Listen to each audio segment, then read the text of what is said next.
Hey guys, how's it going? I was watching. There's a YouTube channel called Taro Cross, I think it is, and he does needle drops of this incredible jazz collection that he has, all this vintage stuff. Mm-hmm. And he did a needle drop of the 16 RPM Prestige records. There were like 4 or 5 of those, 12-inch, 16. They were 16 RPM. It's like 16 and 2/3 RPM. And he did a needle drop, and it sounded pretty good. But I was just looking at our intro. What's up? How much information's on each side then? It's basically two regular 33 LPs. Okay. So each of them has like 2 LPs. That some of them did get reissued single LP. Some of them, I don't think all of them have though. I was 14. Yeah, I might. How many players were made that could play that? Well, the that old school one, I forget the name of it now, but the Victrola? No. There's even I think an 8 RPM dedicated for voice. Anyway, the point is our intro is going the speed of 16 RPM for sure. That's not 33. The video, not the music. Not the music, the video. Hey, now here's a question for you. To get around copyrights.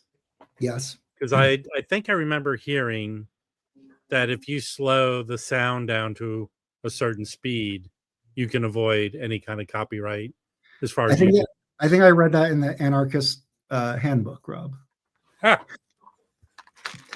Does anyone out there know that you could beat the YouTube, whatever? I listen to a podcast quite often. It's really good. They make like record dissections, Discord and Rhyme. I think probably a lot of people watching they follow that as well, and they play big chunks of big excerpts of songs. And they had like one day this like open mic kind of thing episode. They were talking. Someone asked them about it, and they said, "Well, just play up to like 2 minutes or whatever." Nobody has complained so far. Even like Beatles, they never complained. But I think YouTube might be a little bit different. I don't know. Yeah. Hey, before we get into all the stuff, the other day I went to the Coltrane exhibit here at the Hammer Museum, which is part of UCLA. It's in Westwood. It's free, and it was good. It was quite interesting. In fact, Felipe had me pick up one of the catalog. It's a hardbound book. It's already in the package. I did pick up several of the programs. They're around here somewhere. If someone's interested in a program, let me know. But it was cool. It was good. In fact, it was really a lot of artists putting pieces that were themed about her. But there were strictly photos and other things. What they did do, which was really cool, and I'm going to do a video of I shot a lot of video. There was a wall with there's a wall. There's cool. So if you could go to the wall with all the albums she did. I think I posted that picture. No, that's cool. No, that's cool. That's the photo session for the. So there's a wall. Let me see if I have the picture, but there's a wall with all her albums. And then there's a space to sit down with headphones all throughout this kind of sitting area that are not connected to the wall, and each headphone's labeled the album, so you can listen to every single one of her albums. That was kind of cool. Very cool. I recommend it since it's free. Yeah, they had a lot of overpriced crapola in the gift shop, but there you go. But it was fun. Cool. So I wanted to touch on the Joe Henderson, the Tone Poet Society selection, and the Max Girl, but if that's too structured, we can do whatever. Just before you go, I did a video I posted yesterday of my shootout between the OG and the new one. So there's a definitive winner between these two. Okay. So go over to Rob's stream to figure out which one won out the shootout. Oh, Rob, didn't you say that you thought your original sounded bad? No, I didn't say it sounded bad, but in comparison, I'll give it away. The reissue is better. The original seems kind of muffled in comparison. There's not a lot of there's not a lot of separation in the original when you compare it to this reissue. Okay, is Kevin's cut? Kevin's cut. In Okay. fact, people responded that they had listened to the digital version of both, and they thought they had that sense. But it really is the old one's fine. But in comparison, I was under the impression that different milestones sound different, like different pressings of that sound different. Well, I can I tell thought you, we had kind of gone through that like a year ago. yeah, I did It did sound very different. Yeah, now I didn't compare the Milestone. power to the. No, I'm sorry, I didn't compare my power to the people, to the old one, because my old copy was a little noisy. Yeah, no, it's kind of funny. Brandon mentioned to me a record like Gary Bart's Libra, for example. Side A sounds great. Sounds B sounds terrible. Things like that, you know. No, I remember. I think that particular album sounds very different with different milestone pressings. Multiple sounds multiply different depending on if it's the red, orange, or the the yellow and brown. Yeah. I think the yellow and brown ones I have, they feel a little stiffer and heavier. And the later one, the one that comes after, it feels more like a fantasy reissue, like the 70s green labels for Prestige. Well, they basically have one guy doing the mastering in the 70s. It was that David Tyner. He did a lot of the mastering. Then when it was going between, I think George, who did a lot of the good mastering for it was George Horn, and then there was also Gary Habish. They both were G. David in the 70s is that one guy. So anyway, yeah, so like this looks like a fantasy, like if you get any of those Prestige green labels, like this is the same look and feel. So yeah, this is an original, so it's a little more it's not as orangey. But if you go to like Tetragon, for example, which came out a little earlier, you have this label, this blue label, and then you also have this label. And I think that's the one you were talking about, Brandon. Yeah. No, I mean, I'm not. I have a lot of milestones, so I have all three of those orange, and I think there's one more label actually, besides the blue too. I think the orange is the more solid overall. You can expect great things from the orange most of the times, at least from the ones I have. But most important, so multiple is like early or later in his milestone. I would say middle. Middle, right? Middle. I think it's like 72. Does that sound right? I think this is it. Yeah. So 73. 73. Yeah. So you have the first one is it's also the Hutcherson one. It's the kicker. Yeah. Then you have Tetragon, Power to the People, and the live album. The live one. The live one. Live in Japan, right? And then you have no. Oh, there's one more, right? With Woody Shaw live. Yeah. Part of the solution. Yeah. And there's also the Elements, which comes right in it there too. Yeah, Elements. And also the Black Narcissus. I was talking to Mike about it before Rob jumped in, which is different approach. It goes a lot more. There's some more keyboards there, some electronic things, which I found really cool. So how does a multiple fit into his discography in terms of music approach? Oh, I think it's more fusion funk, but it's still jazz. Yeah. You know what I mean? I don't feel there's fusion about it at all. It's more funk spiritual. It's my favorite, personally. It is. I love it. Or Power to the People is pretty damn good too. In their media notes, they describe it as free jazz, which is incredibly wrong. No, free jazz is the Pharoah Sanders strategies that we can talk about later. Okay. No, but they put that out in their media notes that because I connected with them. It seems kind of weird. I kind of think if I, not fusion like weather report, but fusion more like in a silent way kind of fusion. That's what I mean. You know, where you've got a More Rhodes spatial, keyboard, yeah. you've got more of these groove elements coming in. Yeah. And I was going to say too, another great record really like from Joe Henderson is that the one, you know that, Brandon, I think you might know that also, Rob, the Muse one with the Maiko, the Japanese guitar player. Yeah. That record is up Akio. with that one's, oh man, that's a banger for sure. I've have that on my want list, but I never pulled the trigger on that one. And it's a cheap record. Yeah, I can find it like at $15, less than 20, I think. I haven't. If I saw it for 15, I would have bought that. But Yeah, it's not very. I think I got it up Discogs for 20. Yeah, that's really well recorded. The music is really good, and they just play a really nice like neck and neck there.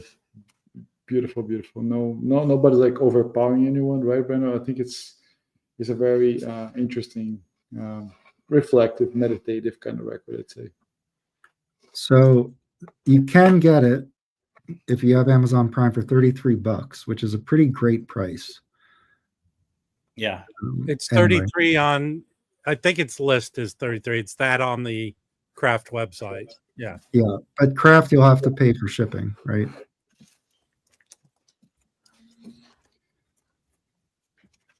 So I say clear winner. Get the new one. It sounds better than the original. I mean, it might sound similar to the later pressings. Like I have a Kicker OJC Kicker. That sounds great. yeah. OJCs often sound fantastic. They're some of the best sounding things. I have this pressing, and this one sounds fantastic. So I totally want to hear the new one. You'll notice a difference. So Cool. you know, because he sings. Joe Henderson sings on the album. I don't know if you call it singing. Is that but Joe? I thought it was. It's not No, Gary Bartz. It's Joe. It's the vocals credited on the album are just Joe. So if it's him singing, that's a distinguishing thing in the new one. In the old one, he's buried singing. He sounds like Andy Bay. He's singing like Andy Bay. So that's how he sings to me. But in the new one, his voice is separated from that. Yeah, Tres Kundeola. And then the last song on the album, he sings. Yeah, and voices. Well, it says voices, song percentage. Again, if whatever he's doing, you call singing, it's voices. He's not a Frank Sinatra. I think it sounds good. I think his singing sounds good on this. I know, but it's very. If you like Andy Bay, the way Andy Bay sings, that's the way he's singing. Yeah, I do like Andy Bay. Wouldn't you make that comparison? Yes, I could definitely see similarities. Yeah. Like I wouldn't say, yeah, I could totally see how they have that like deep, sort of smooth, singing, almost talking singing. Yeah, yeah, totally. All right. I get you won't be disappointed if you get the new one. Yeah, I'll get it eventually. I can't imagine if Kevin Gray's doing it. I'm sure it sounds great. Okay. I did want to get your opinions on the Tone Poet Society exclusive. So, Brandon, are you up to speed on the whole Tone Poet Society deal with their exclusive releases? No. Okay, so the Tone Poet reissue series. Oh, I know what it is. They have a membership. If you get the membership, yeah, you can get access to an exclusive. Sorry if you understood that. I misunderstood what you were saying. Yes, I do know that. I'm just not what the title is. You meant. Yeah, I don't know what the title. I know there's a few different titles. Started on. Here it is. Walter Bishop or no? Yeah. So every quarter, subscribers have access to a special release, like exclusive. I think they're numbered. I'm not sure if they're numbered, but the first quarter to March was Walter Davis Jr. Davis Cup. Davis Cup. And now for the second quarter is going to be Lou Donaldson. So it's Here 'Tis. Mhm. And I did pull up, just to ground us here, 61 session at Inglewood Cliffs. You have Babyface Willett on organ, who did not record all that much. He has a couple on Blue Note and one on Argo, two on Argo, and Yeah, Argo's new, just Argo, right? Yeah. and Grant Green and Dave Bailey. So Mhm. that's the quartet. And then just one more data point. I did look up like just the pressings of this. It was reissued a number of times in the United States, Mhm. but it was never reissued in Japan or anywhere else. Japan 91 they did it. France did it twice in the early 80s. But the point is, and there hasn't been a modern reissue of this. No one's touched this yet since then. So anyway, and also this Japanese one is, it's going to cost you a little bit of money. So Or shipping. I Yeah. have the 1973 version of it. Mhm. Yeah, I used to have I think I had a second pressing for a while. Yeah. Not to work myself up in a frenzy, but I really would like to know, since they're doing these special ones, I really would like to know the thought in making the choice. That would be interesting to me. Sorry, Yeah. Robert, what'd you say? So obviously these how often are they putting these out? Once a quarter? Yeah. I would really like to, it would make it more of a special thing to me if I know the reason they chose those titles. Mhm. Or Well, what if the I were- process of choosing those titles. I'm going to go out on a limb and Yeah. I'm going to say it's what's left to put out. Well, So, how many? I mean, in how a many- certain way it is. Not Yeah. like in a We bad have way. hundreds of titles to choose from. I'm But not there's- saying it in yeah. a negative way. It There's just makes it more special. well, if Music they- Matters did a lot of Yeah. ones that they can't touch anymore. Tone Poet has done a bunch. So the pool is getting smaller. Right. Yes, I That's think obvious. yes, Brando. And I think what they're trying to do is to do what's left and make it like there's 4, right? A Yeah, year. but it's they going can. to 4 per year.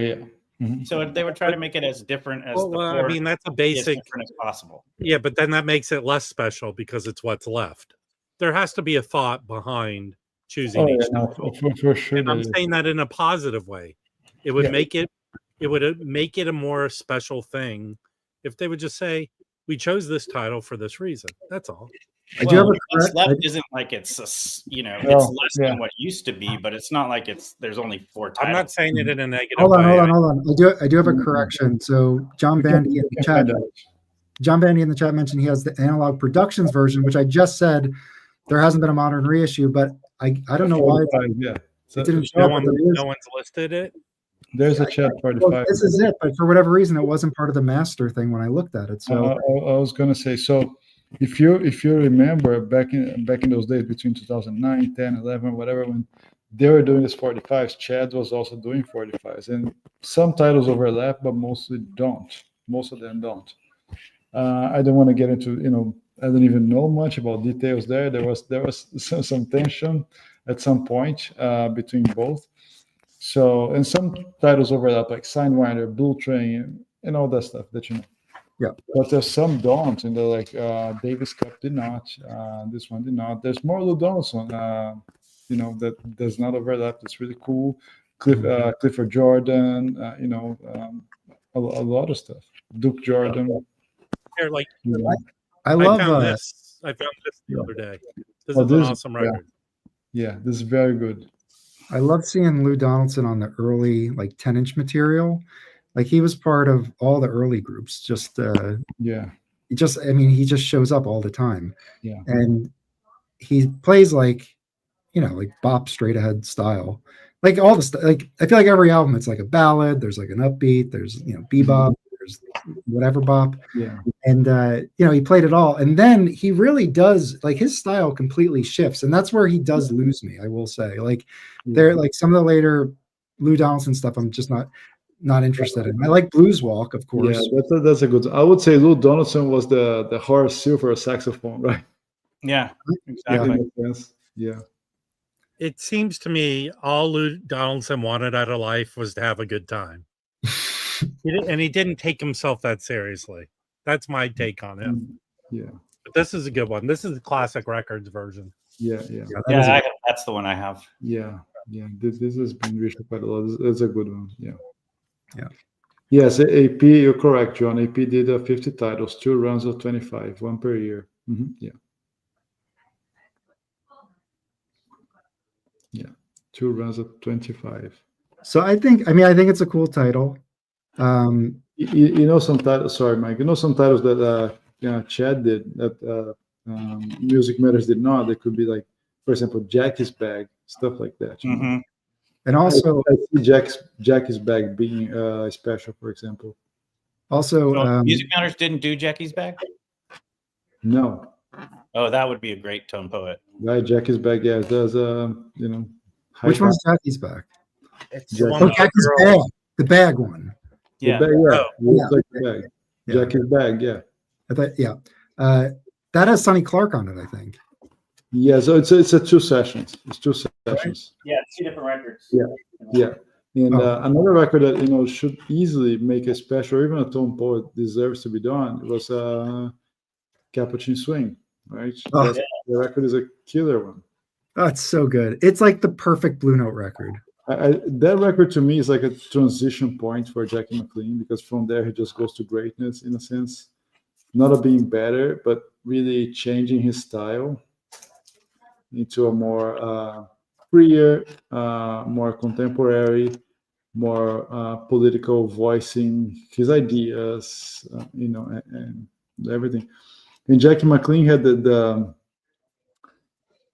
good point about him is that he kind of climbed the ladder, right? He played with Miles, he played with Charlie Parker, he played with Sonny Rollins, everybody knew him, and he kind of got all the blessing there. So when he went like free, the media, the public, the critics, everybody was very receptive to him, unlike other people like Herbie Nichols, unlike Ornette Coleman, unlike Cecil Taylor. That they were crazy, quote unquote, from the start, and nobody ever got what they did.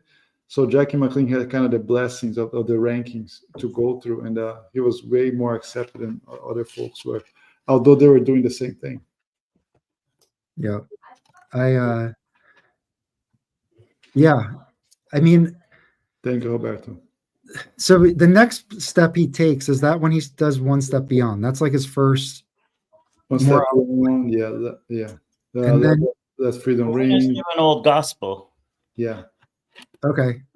yeah, Interesting. yeah. The gospel is a beautiful record too. Who else is on the gospel? Ornette Coleman. Ornette Coleman, yeah. He plays trumpet, which is really cool. But Lamont who's Johnson singing? on piano, Who's Billy singing? Higgins on drums, and Scott Holt on bass. Who's And singing? that, I just recently listened to that. There's no And singing there? No, sorry. This is a 70. I was just gonna say that record, it starts pretty wild. And I remember thinking like, oh God, like Ornette is like gonna ruin this for me. Yeah, And then it totally shifts and it gets real cool. It's real.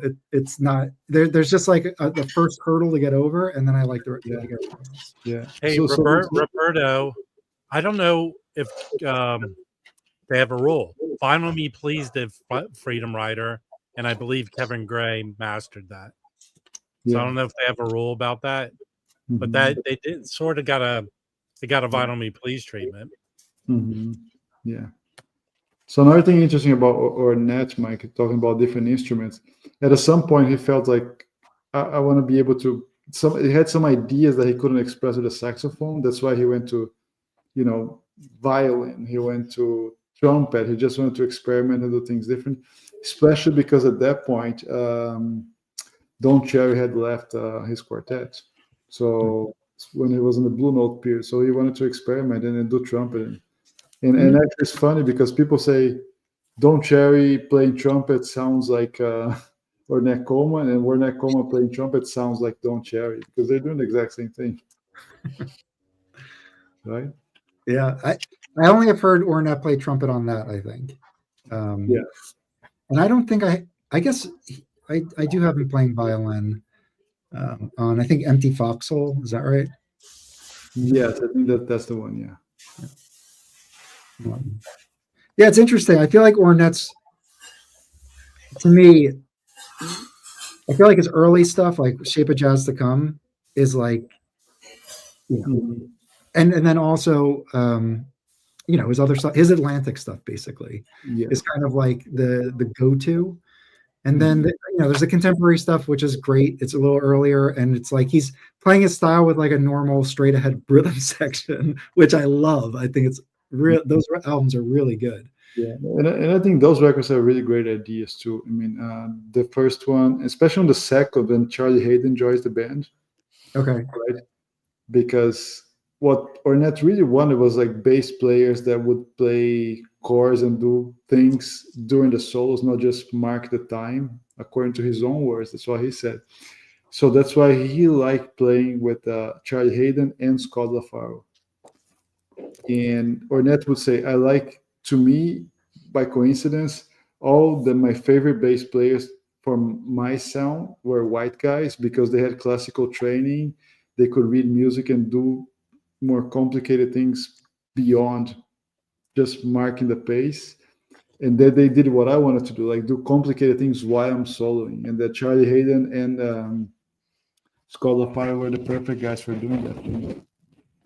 Yeah, that's right. LaFaro was in his contemporary, one of his contemporary records, right? No, he's on Ornette Atlantic. Yeah, on Atlantic. Actually, the he's one on with the an, yellow cover. He's on He has he's a on yellow an cover. Atlantic Okay. record. Two Atlantic records. Yeah. Okay. Yeah. Yeah. And I think people don't talk too much about that Atlantic record called Ornette, just with a yellow and blue cover. That record is one of his best ones, in my opinion. Totally. Yeah. But the funny thing is that we talk about Fire Spot, right? The Cannibal Rail record, the Monk. Fire Spot was really like ripping him off. He was playing pretty much for way less money than everybody else. And then, he never made much money playing during his whole life. He always had, most of the time while releasing records, he always had like side jobs, like working restaurants sometimes, doing things like that. Doing things that, even when he was like in really dire straits in the I think '66, when Bud Powell comes back to the U.S., Bud Powell actually spends time with him because he could not afford a hotel because Birdland kind of also took all his money too. But that's pretty cool. Ornette was a really nice guy, and he was really a fan of the old school people. He was just doing his own thing. Yeah. Yeah. Yeah, that's a whole like the later Don Cherry, Ornette. I've gotten a little bit into Charlie Hayden, definitely. I really am enjoying him a lot. Paul Motion too. I've been getting into him a little bit more, but for me, largely unexplored. So definitely something I'm going to have to get into at some point. Yeah, Charlie Hayden is one of the masters. He's really worth it. And he has production since like recently, so yeah, it's good checking. Well, I showed this last week, but this is sorry. Oh, this is Paul Bley. Sorry, this is Paul Bley's label. Sorry. Mm-hmm. This is really good too. I've been getting into Paul Bley as well. What record is that? Show it. This is so it's Paul Bley, and it's on Improvising Artists Inc. And that's his label. We spoke about this last week, but he put out a number of recordings that he was mostly on, but not all of them. He did put out some other tapes from other people, and they're all like avant-garde jazz. And there's a lot of free stuff on it, but it's not. It shows you like the range of free jazz, like with this style, and then you listen to like Brotzman, and it's like there's like unbelievable layers to that. So between that, I should say. So anyway, but this has John Gilmore, which is really great. He's what is he? Tenor sax. He sounds really cool on it. The licks on it are really fun. They're just, it's a fun album. And I think it's 2 sessions, different years, so 4 years in between. But this label that he's on, it's pretty cheap, and there's a lot of really cool stuff on it. That's Paul Bley's label. There's a Japanese concert that he did with this drummer. I can't remember his name now, but he's on a number of things that are really good too. Yeah, there's a bunch of Jimmy Jufrey and Warren Marsh on that label. But it's a lot of live stuff. A lot of live stuff. But it's cool. It's definitely it was a fun. Like I was streaming like everything, and it was really fun to see. Like there are like real gems in there. Like this is a great record. Like for me, like this style of avant-garde jazz is like it hits. Yeah. So now I remember from last week, Michael said. So this is one of those recordings from the same year where Gary Peacock was playing with Bill Evans trio and Paul. So yeah, they were the Bill Evans trio. Oh, I revisited that. I streamed that album after you. Bill Evans 64s. I mean, those bass solos are. They play a Christmas song on it. They do Santa Claus is Coming to Town. That literally ruins the album for me. No, I like that one. I like 64 better than 65.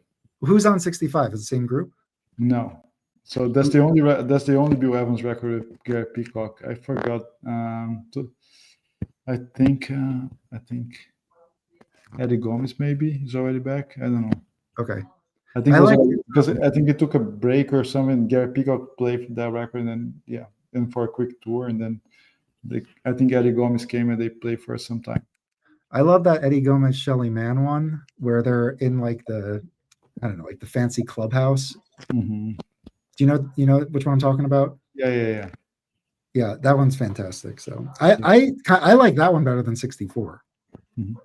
Yeah, Eddie Gomez has some really cool kick-ass records, especially that Japanese runs in the 70s that he did. He recorded some records in Japan. It's crazy stuff. Really, really good. Yeah. So anyway, this Lou Donaldson, just to bring it back to that, I think it's an interesting pick. I've had the record. I had the White Bee and I ended up selling it, but that's just because I was buying records and I just told myself if I'm buying stuff, I need to start selling stuff.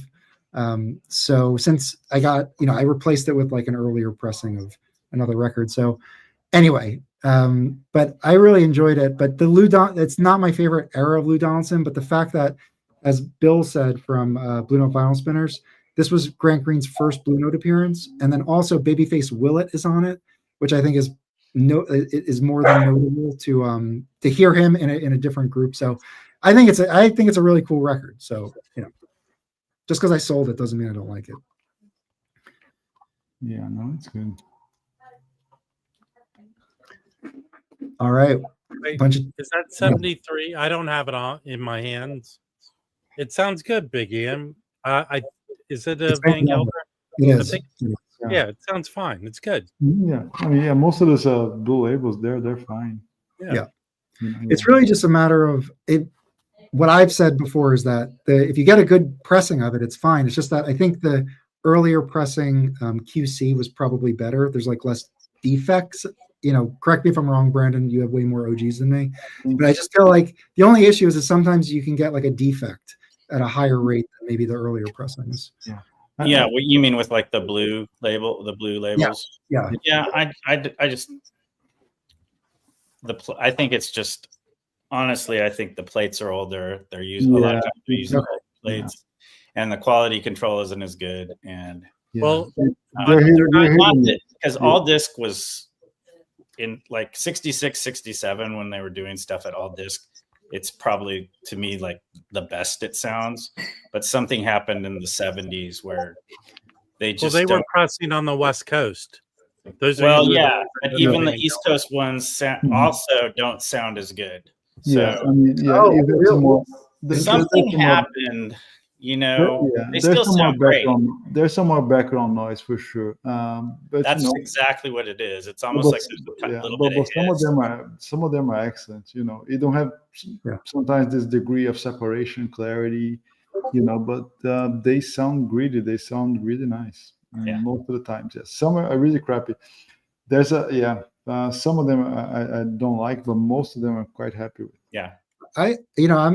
If you compare it to like a modern pressing where like when you drop the needle, it's immediately silent. Yeah. I feel like the earlier pressings, like there probably is going to be a little bit of noise in the beginning, even if it's just the lead in, like you'll probably hear, I hear it all the time when I listen to early pressings. Yeah. That doesn't really bother me at all. But that said, if there's a high noise floor, which sometimes the pressings were really bad, they were on recycled vinyl, etc. And like that, I don't want to listen to it. There's just so much other stuff I have to listen to that I don't want to. That's like that's too bad to Yeah. listen. Yeah, For the- me, the thing like- about- yeah, go ahead, Brandon. Sorry. The bargain gem is the 1970 pressings with the Mm. black and the light blue label. Like those, I've never gotten one of those. Those are really Sound sharp, fantastic. really clean and sharp. Yeah, Sometimes better than like a 68 or 69 Liberty is the 70 pressing.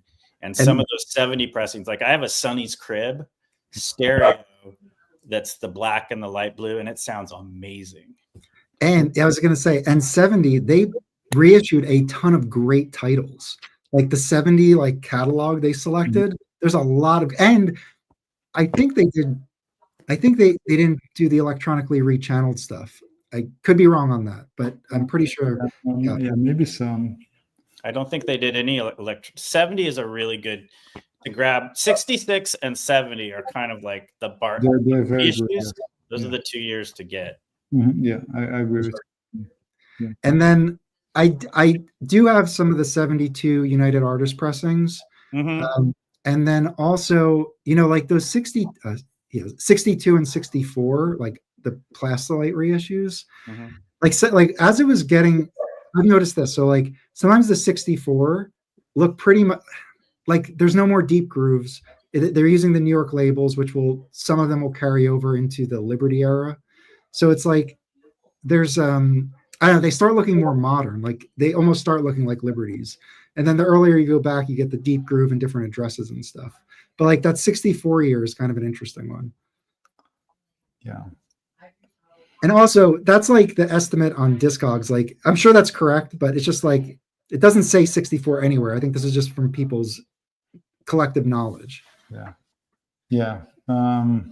Yeah, the 72 UAs are good. I have a few UAs. I used to have more. Now I don't have many after upgrading and stuff. But for example, I have Hank Mobley's 1560. It's amazing. Mhm. Yeah, that's me too. Yeah. Oh, And also yeah. the Johnny Griffin blowing session. I have a 70. Yeah. Because I think 72 they reissue a lot of 1500 stuff that wasn't being. Well, you know what they have in my local shop, and it's a pretty good price. There's the Kenny Dorm Live at the Cafe Bohemia 72. I also have a 72 of that, and I like it a lot. Oof, And maybe I'll get it's like, what's the original now? Like $1,200. it. Yeah. So Oh my God. Yeah. Well, the thing is, I have the Music Matter, so I do have a copy of it. which is a So- 45, right? I have Oh. Japanese. I have a Japanese copy. Oh yeah, no. Music Matters blows most of the originals out of the water. Not even- Actually, I have to say, it definitely blows away it's not even fair to say. Yeah. EQs. Like the clarity you'll get from a Music Matters over a 72 reissue. No, yeah. The separation you'll get is much better. But And then like the 75s, and I think even a little later, are like the White Bee, Black Bee, right? And I 73 haven't- white no. is black. Okay. 75 is white. And I do have, so I have a number of those that are great sounding. So those are, Yeah, they're hit and miss. For example, that cornbread that you got. Exactly. Right? The record is perfect. yeah. Now the thing is, what you do have to worry about is you do have to look at the electronically rechanneled for stereo on the mono pressings. Mhm. And I've had those before, and it's not like they're like unlistenable, but like, it is. It's not a good experience, right? It's not. There are some that are pretty bad. Like There are some that are pretty. Like the thing is, like the earlier you go back, like the J.J. Johnson is already recorded in WR Studio on half of it on Volume 1, and then if you electronically rechannel that for stereo, it's going to sound absolutely terrible. Yeah. Like it didn't have the range in the first place to be messing with it. Yeah, when they this is when it gets to this point, with some of those for the money, I'm gonna say it again, the the 79 to 82 King Japan ones are just some of the best sounding things those are really good. that you can pick up for $60 to $80 for something that's gonna cost a whole lot more. For Exactly. anything else. That run of King pressings with the alligator on the Obi, those are sweet. Those are very. And it's got an alligator on the Obi. Come on, that's even cooler. There's an alligator on the Obi. Oh yeah, you got my Leapin' and Lopin', right? That has the Yeah. alligator. Yeah, and then I sold that because I got a Music Matters. Okay. I haven't explored Japanese pressings too much. I do have some, and like Blue Notes that have it's the white and blue OB strip, and That's Toshiba usually. I think that's right. And I have What was the circle sticker? What was that from? that was Wave Jazz Classics. That one. No, I have a sealed Cafe Bohemian Japanese, Okay. but it was a circle hype sticker. I think it was Toshiba, Rob. I think those are Toshiba. What, like 80s? Yeah. Yeah. And the Toshibas were before and after King, but the Kings are the ones that sound really good. I think Kings, they were pretty much like 70s, very early 80s, if so. Everything afterwards is Toshiba. Okay, so yeah, that's the one I used to have. Yeah. Oh, look at that. With the OB and everything. Yeah, the series is amazing. But Toshiba did a complete run of the 5000 series. That's not a bad price. No, it's not a crazy price, I should say. Of course, it's it's expensive. Well, so what King did is King got a second tape, basically a tape of the tape. So a first generation second tape, and they did a really good job when they pressed them. And it's weird because you hear some people say, "Oh, Japanese pressings are too quiet or they're not dynamic," but I've never found that to be the case. I could see how if you got like maybe a Led Zeppelin record, it might be.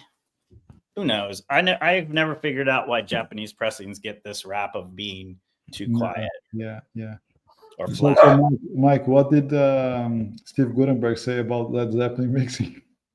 I don't know. What did he say? It was compressed and distorted. Oh yeah. Well, the man knows what he's talking about. Of course, yeah.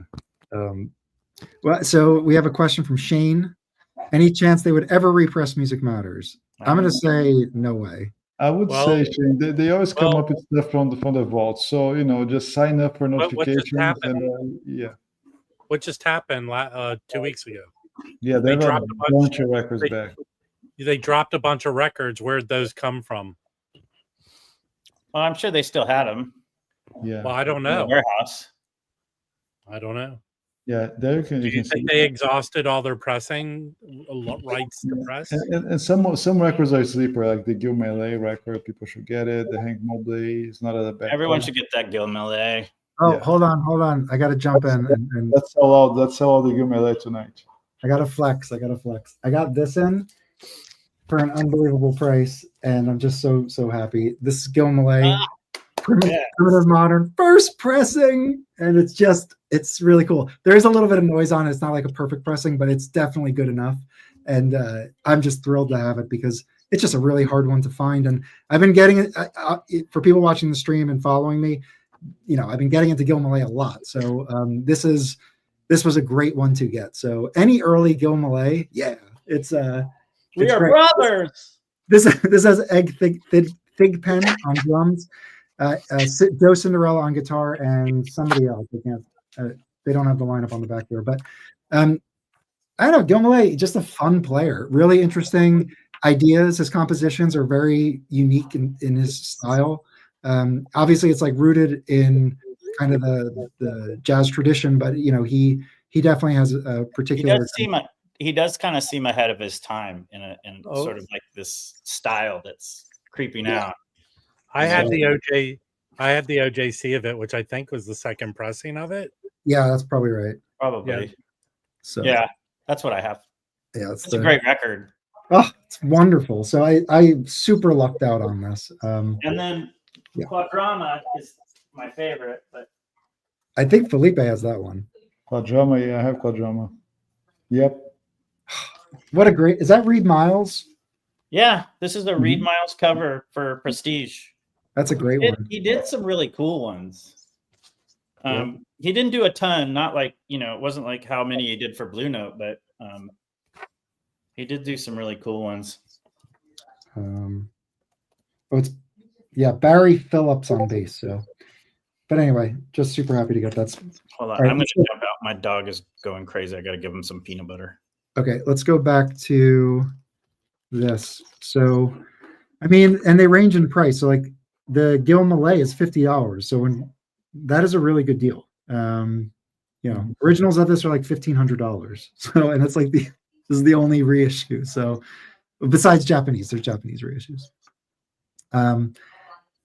But like some of them are really expensive. So this one's 100, but they go up higher. So like these are 120. Is this what's available now?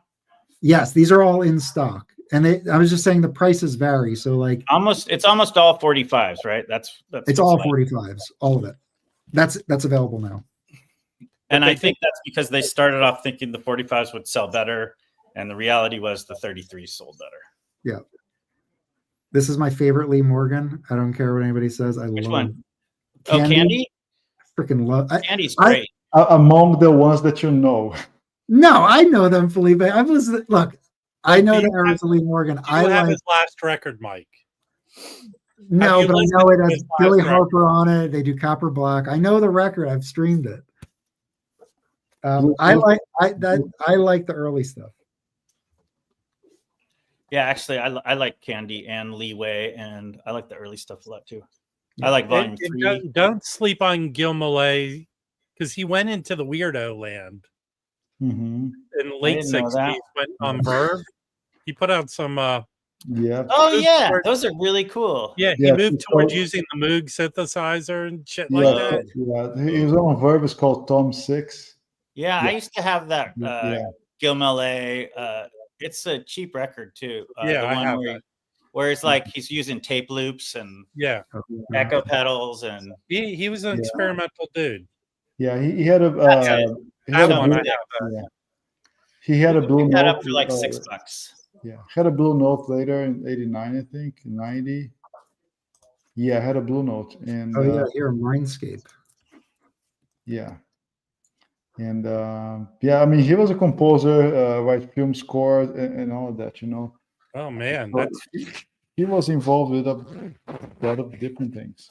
What is he playing on that? He played every Here, Mike, these are pretty cool. Yeah, you guys want to see some cool ones? Yeah, let's do it. Oh yeah, I have the quintet quartet, which has George Wallington on piano on side B on that, and I've been getting really into George Wallington lately. Cool. These are all. They're both in they're in VG, which for one of these, it's kind of good condition to be VG. Yeah, because they didn't have any sleeves at the time, which always blew my mind. They just came in cardboard. Dave, the link's in the group chat. Yeah. It's cool. Lexington labels, kind of fun. Yeah, absolutely. Those are great. I love the 10-inch series. Now, some of it isn't the best recorded. Some of it is licensed from other companies. But there's the Horace Silvers are great. The Mobleys are great. Obviously, those are ridiculously amazing records. There's Lou Donaldson stuff that's really great. That was reissued as a 1500 series. I forget which one it is, but.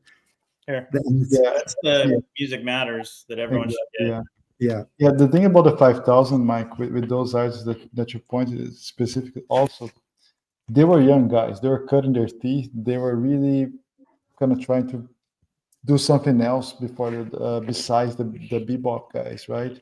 So that was great part of it. They were building something new, and they were captured, their peak. It's honest. When I think of Blue Note as a label, that is my favorite era. It's like the 54 10-inch, a little bit before 53, 54, 55, 56. That era of Blue Note is just, they were defining who they were basically, and it's just incredible, just unbelievable energy. And a lot of the players are really young, and these are their first. They were young. They were releasing hit records, Yeah, I would love. So Brandon, I got that first Gil Mellé, and I got the Howard McGee, the first Howard McGee, and that's in really nice condition. I got that for a good price, but that's not a Hackensack recording.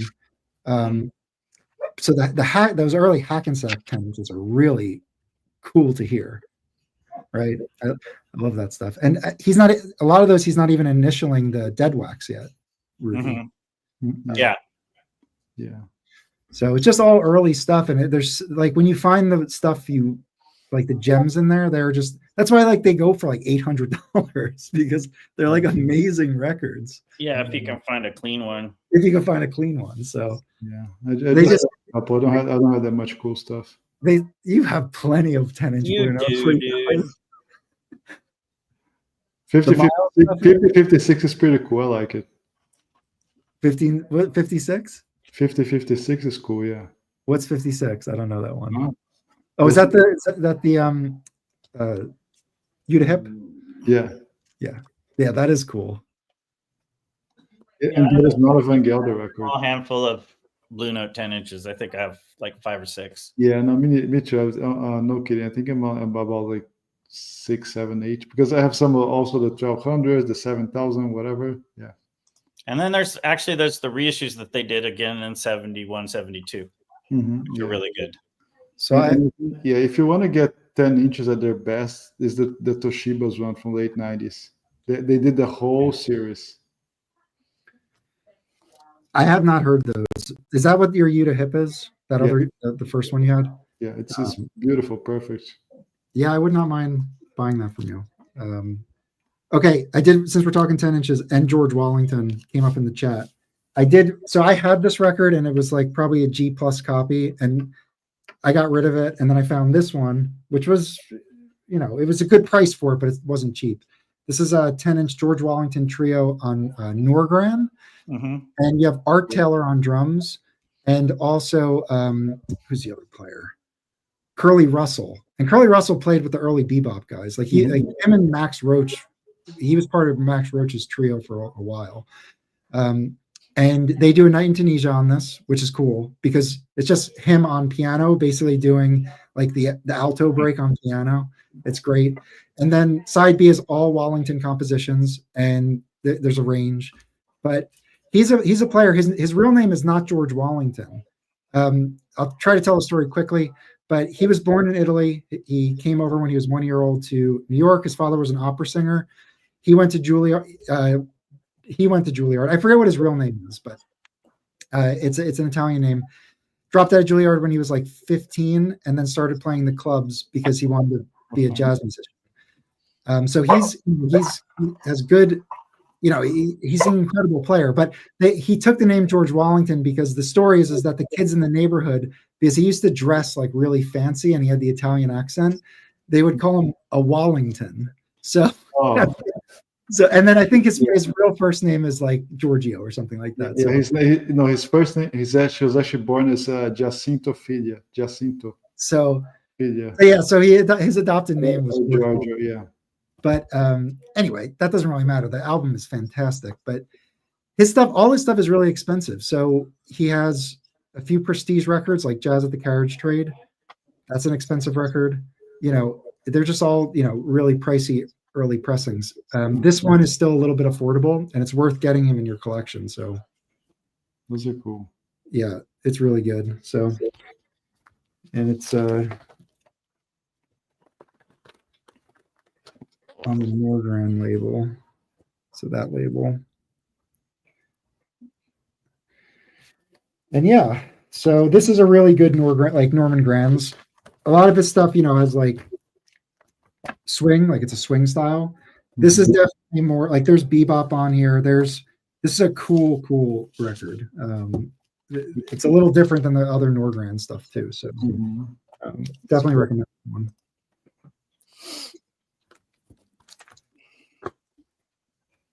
So cool. And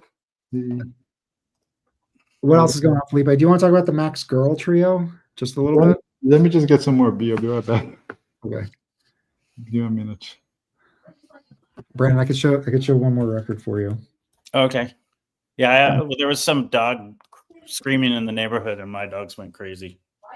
Actually, I want to wait till the guys come back, because I do have a Grail that I lucked out into.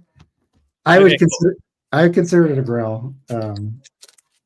I think it's a cool record for sure. There's definitely, I think there's a bit of hype around it, which helps too, and rightfully so. But anyway, before they come back, I don't think I showed this before, but I picked this up. This was like listed for cheap.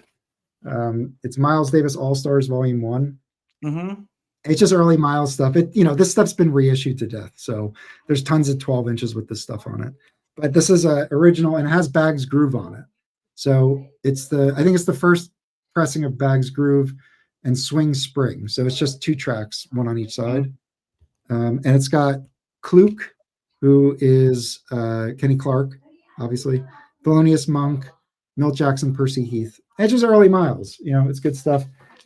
The sleeve inside had this notation, so I kept it rather than throw it away. Someone's music. You can show it closer so it gets darker. Okay, hold on. I'll make myself a little bigger too. Because it's cool. Yeah. Someone must have been learning from it and wrote down. Which honestly, the 10 inches never come with sleeves, so it just was weird that this was in there. And then it's it's the old label, first label. But yeah, I have that material already, but I think it was like $30 or something, so I grabbed it. All right, we need Felipe. I have a giant stack of records if you want me to show them while we wait for Felipe. Yeah, that sounds good. And I don't know if you heard, but I do have a Grail that I want to show you, Rob. Okay. I can't find it, but I picked up an Ornette Coleman record from the late 80s. It's a double album. The first is a reuniting of his original quartet, except Ed Blackwell had passed away. So Billy Higgins took his spot. It's Don Cherry and Charlie Hayden. And then the second album is his primetime group, which includes his son, and Burn Nix is in it. It's like so I haven't listened to it. You have to clean it. So I'll show it when I find it. I picked this up today, and I know Chris is a big fan of this record. I have it on my want list. I never pulled the trigger, and I just cleaned it. Dizzy Reese. Diddy Reese Manhattan Project, and this is very good. Great band. I don't know that. That's, I'm guessing, 80s. Yeah, Beehive. It's really good. So I say it's cheap heat. Thanks. I have this, but I found another copy. I'll probably put it at auction. This is excellent. Frank Morgan with Milgrew Miller, Ron Carter, and Al Foster. Nice. Really good. Yeah. This I only have Matumi as like a side guy doing percussion. This is a very sought after. This is a promo record he did. I assume it's funk. It's a white label promo. I've never had like the original Epic label white label promo, so I haven't listened to this yet or cleaned it. I've never seen this record before. This is a 1984 Joe Pass solo live at Long Beach City College, which is Long Beach State now, I think. I'm pretty sure. Is that a late 60s recording, Rob? No, 1984. 84, okay. He was with Pablo until the 90s. Yeah, because Pablo also reissued a lot of things for the issue, some things for the first time, like late 60s recording, especially the Santa Monica one and all that kind of stuff.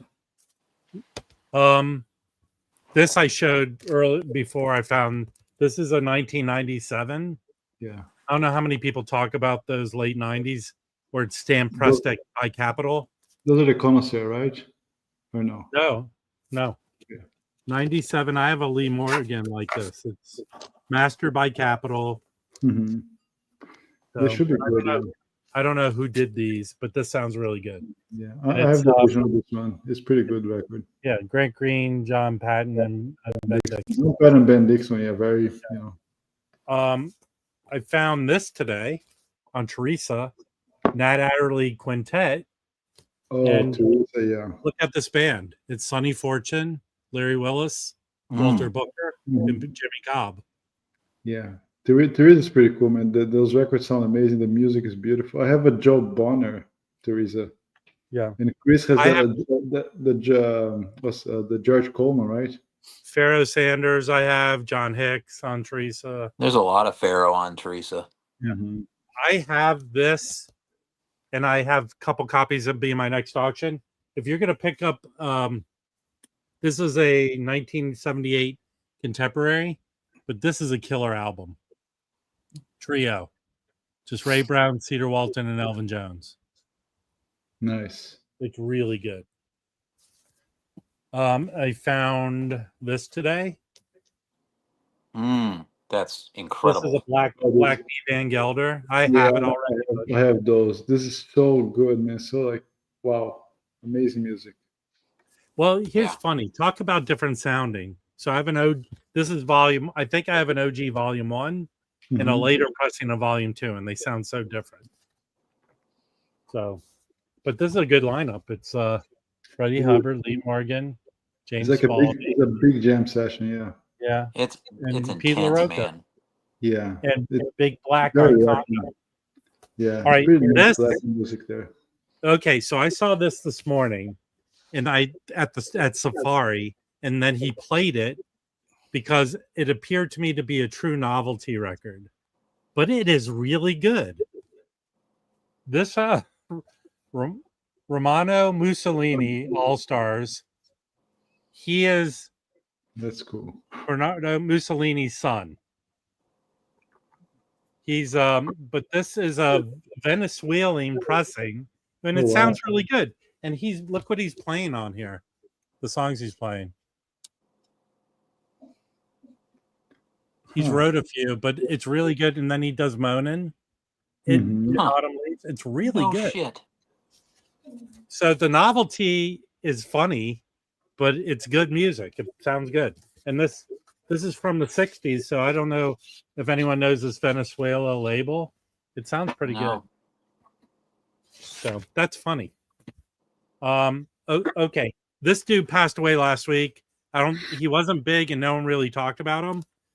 And this record came up at a Safari, so I went and picked it up. It's very sought after.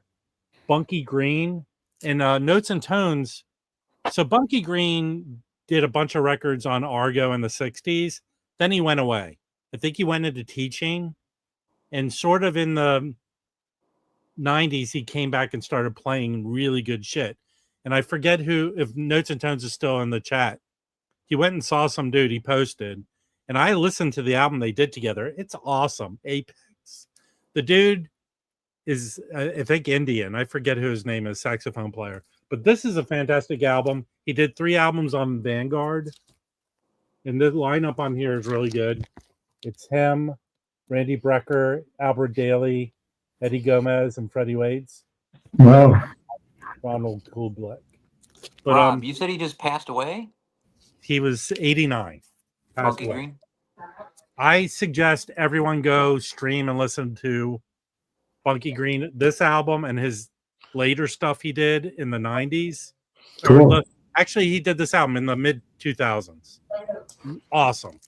So how Really did you know to pick that up, Rob? because they posted it and I went and read about it. Oh. And I suggest getting this. This really is very good. Rob, That was you the guys Record already Safari? talked about Roy Ayers tonight? Hold on one second. What were you saying, Mike? Was that from Record Safari? Yeah, Record Safari posted this. Okay.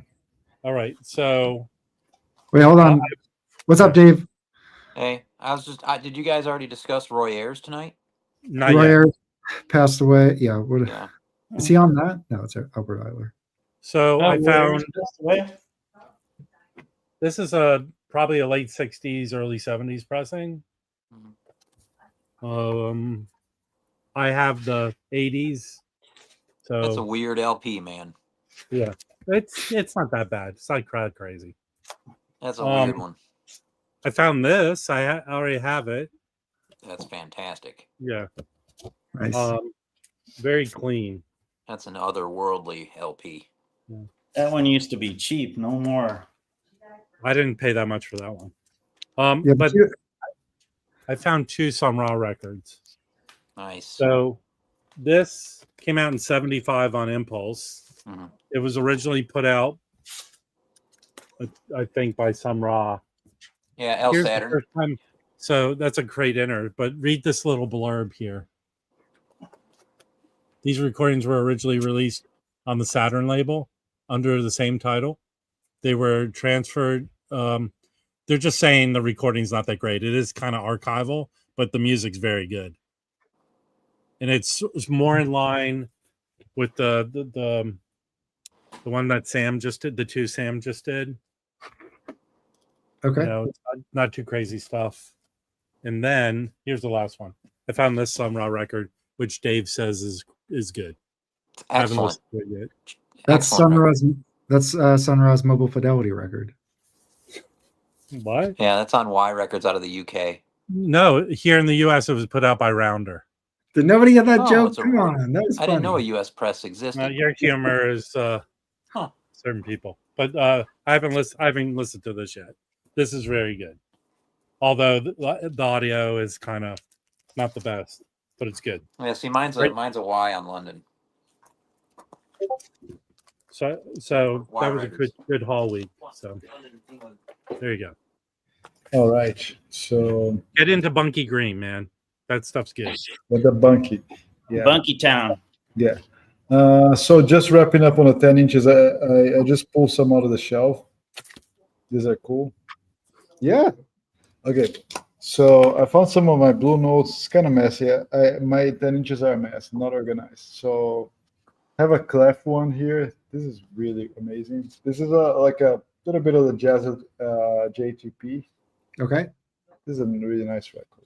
Mm. Oh yeah. Wow. I always Beautiful. like the drawing. It's on clef. Yeah. It's amazing. See the telephone here. Just, man, this is so desperate discovery. I love it. That's a fantastic one. Right? Yeah. Another one, I bought this with Mike at the FMU. It's Columbia. Let's see the label.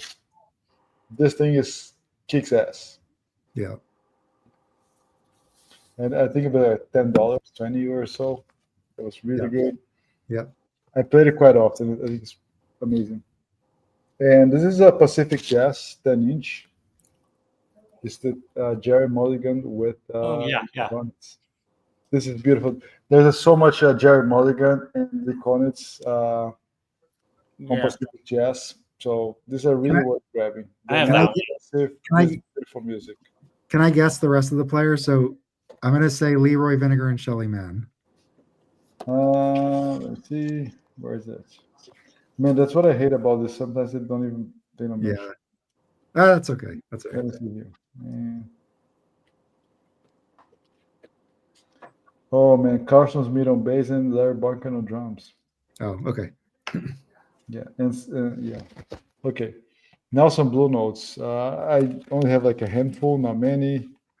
They're really short and not so cool thing, but I have a 5013. This guy here. Mm. Cool. Let me see what else. 5022. This guy here. Ooh, cool. Oh yeah. Yeah, those are good. I mean, again, as Brandon said, the pressing is not the greatest. I mean, the quality, everything. There's background noise on those, no matter how clean they are. But it's cool. It's pretty cool. I like it. Yeah. 5033, which is this guy here, another Gil Mellé. Oh, nice. Yeah, Yeah, that one's really good. this came out nice. Yeah, it's pretty clean. Let's see. Yeah, this guy is pretty clean. Nice. Felipe, you find a lot of these down there? In Florida, no, these were mostly internet. Okay. Usually 10 inches, especially the store that I go, he puts like in the lower bins there. And I okay. I don't have the patience to go through them. And to be honest, at this point in my life, I just go to the counter and say, what do you have? Fair enough.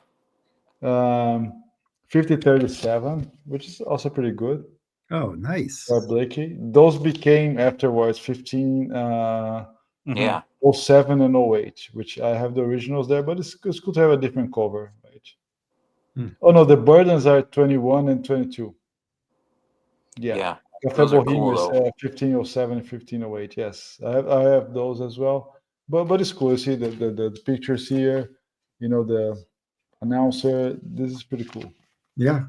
Oh, yeah. The announcement is great on that. Yeah, this is also in pretty decent shape. I can play those really well. 5054, my second to last. It's another Gil Mellé, this guy here. Nice. Yeah. Those are good, man. Those Gil Mellé records, I think on the Prestige, especially Quadrama, which is the one I have, and the other Blue Note, the patterns in jazz. I think you can feel his tone is quite similar, but the music is so engaging. Yeah, it's pretty cool. Yeah. And last but not least, 5056. You can pick and choose whatever you like.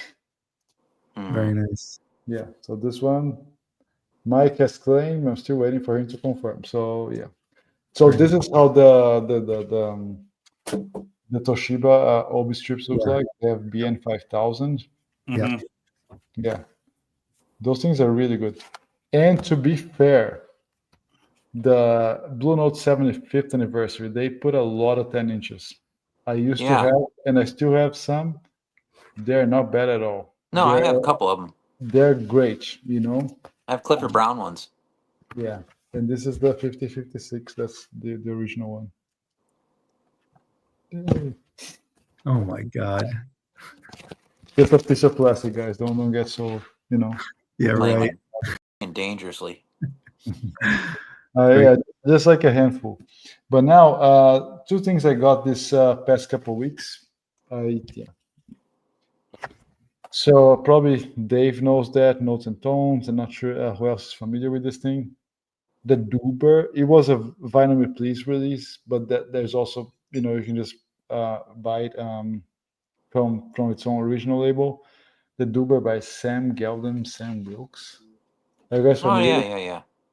This thing's absolutely bonkers killer. It's so nicely hypnotic, great, well done, lo-fi music. There's a couple records that they did with this type of same cover style. Yeah. This is really good. Yeah. This is Vinyl Me A lot of the Please. guys in England love this group. John Kiefer and Yeah. those guys over there. Dude, this thing is like, it sucks you in, right, Dave? It's just like, wow. Yeah. This is semi-transparent. That's It's a cool. cool wax. It's cool. That's the Vinyl Me Please special, but you can get more regular releases as well. I'm The surprised Duber, that's already got the VMP treatment. That's yeah, quite an acclaim for such a recent right. record. Yeah. So Sam Gelden, Sam Wilkes. And there's more. Look for Sam Gelden. I think you'll be really pleased with the stuff that he puts out. Cool. Yeah. And lastly, Yeah. go ahead, Dave. Sorry. I mean, to get a VMP release, Mm-hmm. it's got to be usually a classic, like they did the Sonny Yeah. Chirac, Ask the Ages. You know what I mean? It's Yeah, got to be something that's going to sell. I mean, that's how good that record is. Yeah, and just to acknowledge, this record was a gift from Chris in Very cool. New York. Chris that does the streams with Jason, Vinyl Spins. We correspond quite a lot. Chris is a really nice guy, as Jason is as well. Hopefully, Chris can join again, and Jason can join us one day. This is a gift from Chris. Truly appreciate that. It was a really cool record. Recommend you guys getting it. And now, since Roberto is here, I would like just to show one more and talk about it. He just arrived from Europe, so from Denmark, actually, from Jacob Bro. He was intermediate by Notes and Tones. He was the importer this time. This is an amazing record. I can't speak higher of it, and it's a very short one, 100 copies only, still available. So I would just say run there and buy this thing. Music for Black Pigeons. So this is the soundtrack for the motion picture called exactly Music for Black Pigeons, and all these guys are playing here. Joey Barron, Larry Grenadier, which is one of my favorite contemporary musicians these days. Anything with Larry Grenadier, I just go for it. Zeke Connis, Craig Taborn, Jacob Bro, Paul Motion, Andrew Cyril, Midori Takada, George Rossi, Manfred Eicher, Joe Lovano, Mark Turner, which had Mark Turner had 3 records released last week. Thomas Morgan, Paddy Mikkelborg, Jacob Bro, again, John Christensen, Bill Frisell, Anders Christensen, Ivor Henriksen, Jacob Bro, Jürgen Leth, Andreas Kofoed. So this is like the creme de la creme of the contemporary musicians, past and contemporary, playing together. I mean, the sound of the thing is spectacular. The package. It's a movie, you can watch it. Music for Black Pigeons. They actually intercalate some dialogues, some soundtracks. They do that. They intercalate dialogues with the music. You can still buy it. There's 100 copies made. And this is a record that really, wow, threw me like back in my chair. I was thinking, dude, this music is so beautiful, so well recorded, so spectacular. So here's their Bandcamp. Yeah. So There's a link redirecting. So it's the Denmark Corones. Yeah. So I'll drop a link if anybody wants to grab it. Hey, Chris. Yeah. Hey, Chris. So it's. I know when I say nobody listens to because it's not cool, but it's Notes and Tones approved. Okay, Notes and Tones recommended. That's pretty mandatory business. So you then. know it's good. Just buy it. Don't even think about it. There's 100. Get together, make a little group, and then just import it. So whatever. Go to the Jazz Bombs Discord, meet some other collectors, get a group. It's good. And if you go to the Jacob Bros webpage and look stuff there, So whatever is there, just get it. Cool.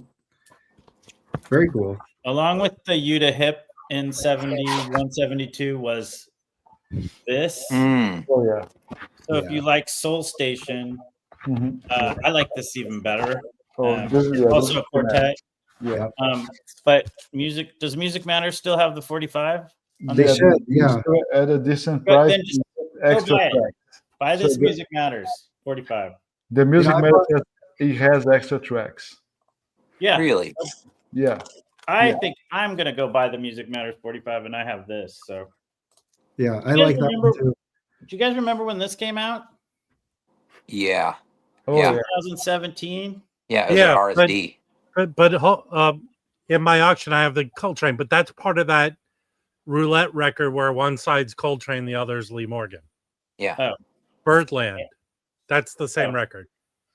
Well, I remember picking this up. I bet you it's still pretty inexpensive, but it's from Yeah. the Yeah, Master I Tapes. have it. It came out for Record Store Day one year. Yep. Yeah, 2017. Cool. That's So good. that's I the think it's bird. still inexpensive. It's a Birdland recording. Yes. Okay. I think I sold it in the last one. I had Anyway. the Coltrane version. Here's the band: Lee Morgan, Wayne Shorter, Bobby Timmons, Jimmy Rouser, and Art Taylor.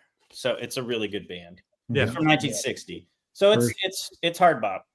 Yeah, I've streamed that before. It's really good. And I can't imagine it's very expensive. Are we doing 10 inches now? Yeah, jump in. All right. Let her rip.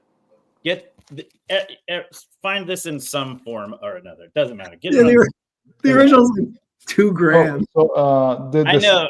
The Blue Note 75th of this one is really good. Oh, is that not an original? That's a 72 you said? Okay. No, Sorry. this is a 72, dude. Oh, the original. I've held Charlie originals House, that are mint. Yeah. A friend of mine has a couple. Okay. That That one's even he has expensive. There's That's like 2 or $100. 3 of them. It's hilarious. That 72 one's pretty expensive too. I've looked into it. I know, isn't it like $100 now? Yeah, about that. Yeah. So There was a Blue Note 75th of that one. I sold it when I bought the Music Matters. It's great. probably pretty good. It's pretty good. Yeah. Don't this is a cool one. I picked this up years ago. It's a kind of blues country album, but I've noticed that it's become valuable lately. I don't know why, but It's rare, maybe. I don't know. Yeah. I Now, mean, this was like in a dollar bin. So You're- X is a sister label to a more well-known label. Hold on, let me look it up. Oh, no shit. I Yeah. got it for the cover because I thought it was so beautiful. Oh, that's fan. Yeah, it's great. I mean, I got it for the artwork, but it's a pretty cool record too. And it was like never played, which is rare for a 10-inch to get one that's in good shape. This is Chet Baker on Pacific Jazz. That's a nice cover. I'm sure it's, the usual suspects, probably Mulligan and It doesn't say, but you know. So X course. was a sister label to RCA Victor Records. Oh, okay. Oh shit. Yeah, it was made on April 1953, wholly owned subsidiary of RCA, but had its own independent distribution. I mean, look, can you see the detail in that? It's just incredible. Yeah. I think it was a reverse etching. What do they call that? A negative? No. It's like a wood cut, but it's like a wood cut. I think it's like a lithograph, actually. I was gonna say lithograph, yeah. Okay, let's continue. This is kind of cool. Another Pacific. This is contemporary. Cool. Lenny Niehaus. I'll just go through fast. Yeah. Wait, don't go through that so fast, there, buddy. Yeah. Who's on? By the way, that I have list? a record for you, Brandon. Lenny Niehaus. No one talks about that dude, and his records are not hard to find on And he's pretty contemporary. good. Yeah. Yeah, no one talks about that guy. So Anyway, who's he it's not playing fun. with? I mean, the great thing about these like lesser known people is you get mint copies, you know, Yeah. which you don't get with a Blue Note ever. How much So, stuff yeah. do you have of his? Of Lenny Niehaus. Yes. I used to have one other record. I have records where he's on, but I think I had one other contemporary of his. The white cover that looks similar to the Shelly Manne one. You know which one I'm Him talking and the about. Beatles. Yeah. This is kind of cool. Esquire Hampton Hawes. Oh, that is cool. That is cool. Those Esquires are very expensive too. They're like as expensive as the originals. Is Esquire Really? UK? Yeah, the Yeah, British. Esquire's UK. They came out contemporary, like they came out No, here. contemporaneously. Like they came out the same time the U.S. pressings came out. Right, but you know what? I think they use the same plates because this I has don't Van think this Gelder is- and the Dead Wax. I don't think this is this didn't cost me anything, so I doubt this is worth that much. Okay. I mean, I got it a long time ago. Who's in, he like, playing college. with on that? Or is it just solo? It's solo, and I think there's 2 tracks with the trio. It's been so long since I played it. This one's really cool, though. This one I do like. This is Mulligan Quartet on Pacific Jazz. And it actually had the sleeve, which is rare. Look at that awful sleeve. Ooh, You know, yeah, that makes you. like Ooh. if it got too hot, I don't think it would come off. You know what I mean? Yeah, I love those under the onion peel. You wouldn't want to have this in Arizona. Yeah. in groove, that would be all one piece. Yeah. Here's another 72 reissue. Kenny Drew Trio. Yeah, I have that. Yeah. Nice. You know, with the UA. These are cheap. Is he with? So who's he playing with on that? Let's see. See if it says. I might. Oh, Curly Russell and Art Blakey. Yeah. That early Kenny Drew stuff. There's a Norman Granz one, like a 10-inch or maybe it's a 12-inch. That stuff is all super expensive. Yeah, I like the Riverside. Just the trio. This to me is phenomenal. Which one is that? Is it Riverside? It's the one with the Roy de Carava photograph of the 2 kids. There's a black kid and a white kid sitting on. It's just fantastic. It's one of the best. I'll find it here. Okay. I got 10-inches are one. the best. Yeah, this is your wheelhouse, Mike. I know. I do have a couple things to show, and one of them is a Grail. So everyone, get ready. All right, good deal. I've This been is- gone a while. I have a ton here. You know, this Grail, I don't think it's going to live up. Oh, it's a Grail. There's a Grail every It week. is. I think So I'd be curious to get your opinion on it. I I guess. met Roy de Carava when he came to graduate school, and this is one of my favorite photographs. Oh, That's a yeah. Oh, killer, right. killer And cover. I Yeah. just everything about this record. It's just kind of. It's not. The sound isn't great on this record, but the playing is wonderful. And it's not a first press, but it is a second press deep groove. I never see that record come up. But there's an OJC of it, and I used to There have is. the OJC, and it Yeah. sounds great. Yeah. So- we see. Go find the OJC for It's probably the OJC is probably $35. It's not cheap anymore. I have the OJC. Really? Yeah, because I don't even see. I never see that record. Isn't that the photograph's great though? No, I It see is the around a little OJC, but not the original. Japanese. And, There's Japanese of that too. Oh, yeah. Baraba was such a cool. He had like a Nikon F with one lens, and that was like it. Yeah, He just shot that. he was the guy for sure. So for Kenny Drew's early stuff, you have the New Faces, New Sounds. You just showed that, right? Uh-huh. And so that's originals are very expensive. This one on Norgran is the one I was talking about. Has a great cover. Yeah, That one is very rare. but didn't OJC do that one too, or no? I don't think It's they, Verve, yeah, it's not they have Verve, access to Norgran. No, yeah. It's Verve, yeah. it got reissued Yeah. on something. Okay. It's probably in a box set for sure. This Jazz West. This is. I super have that. expensive. I have an OG of that. Do I you? found it Oh, in a yeah. 50. I found it in a 50-cent bin. Of course. It's not in the best condition, but it plays pretty good. Then that's the one Brandon just showed. Anyway, like his early stuff, this one's really So expensive. he does a really cool Yeah, I have that record. for. Mm-hmm. And then there's Undercurrent, which is kind of the Yeah, one that does Undercurrent's everything phenomenal. else. But he does this. It's just really cool hearing Caravan on a piano. It's all trio, but it's just kind of just all going out. So get the OJC of this one. For Anyway, you sure. want me to keep going? Yes, please. All right. So Mary Lou Williams. I got this from Rob. This record's amazing. Yeah, Uh, I have that really right cool. here. And this one is super clean. Mm-hmm. The guy I got it from says he has like 20 copies. I need to get that record of hers zooming. Yeah, Wow, zoning's great. That's awesome. Except the songs are too short. You want them to be longer. Mhm. We show this one. That's Don Butterfield on tuba. One of my few Brandon? tuba albums. I don't have Can you too send many that tuba to albums. Dave? Let's Dave not wants go that. there. Okay. The greatness. We already showed those. Oh, this one's Beat to Hell, but no skips. But Yeah. it looks like it was used to like, I don't know, like as a fork tester or something. Yeah. Tuba gives me Spielkes in my Genoikazoink. Yeah. This one's really cool, and Oh, That's a nice one, yeah. it has the cover matches the music. Yeah, that's a good one. That's on my yeah. want list. Not very expensive, as I recall. Yeah, that's one that is obtainable. So I'm hoping to get one.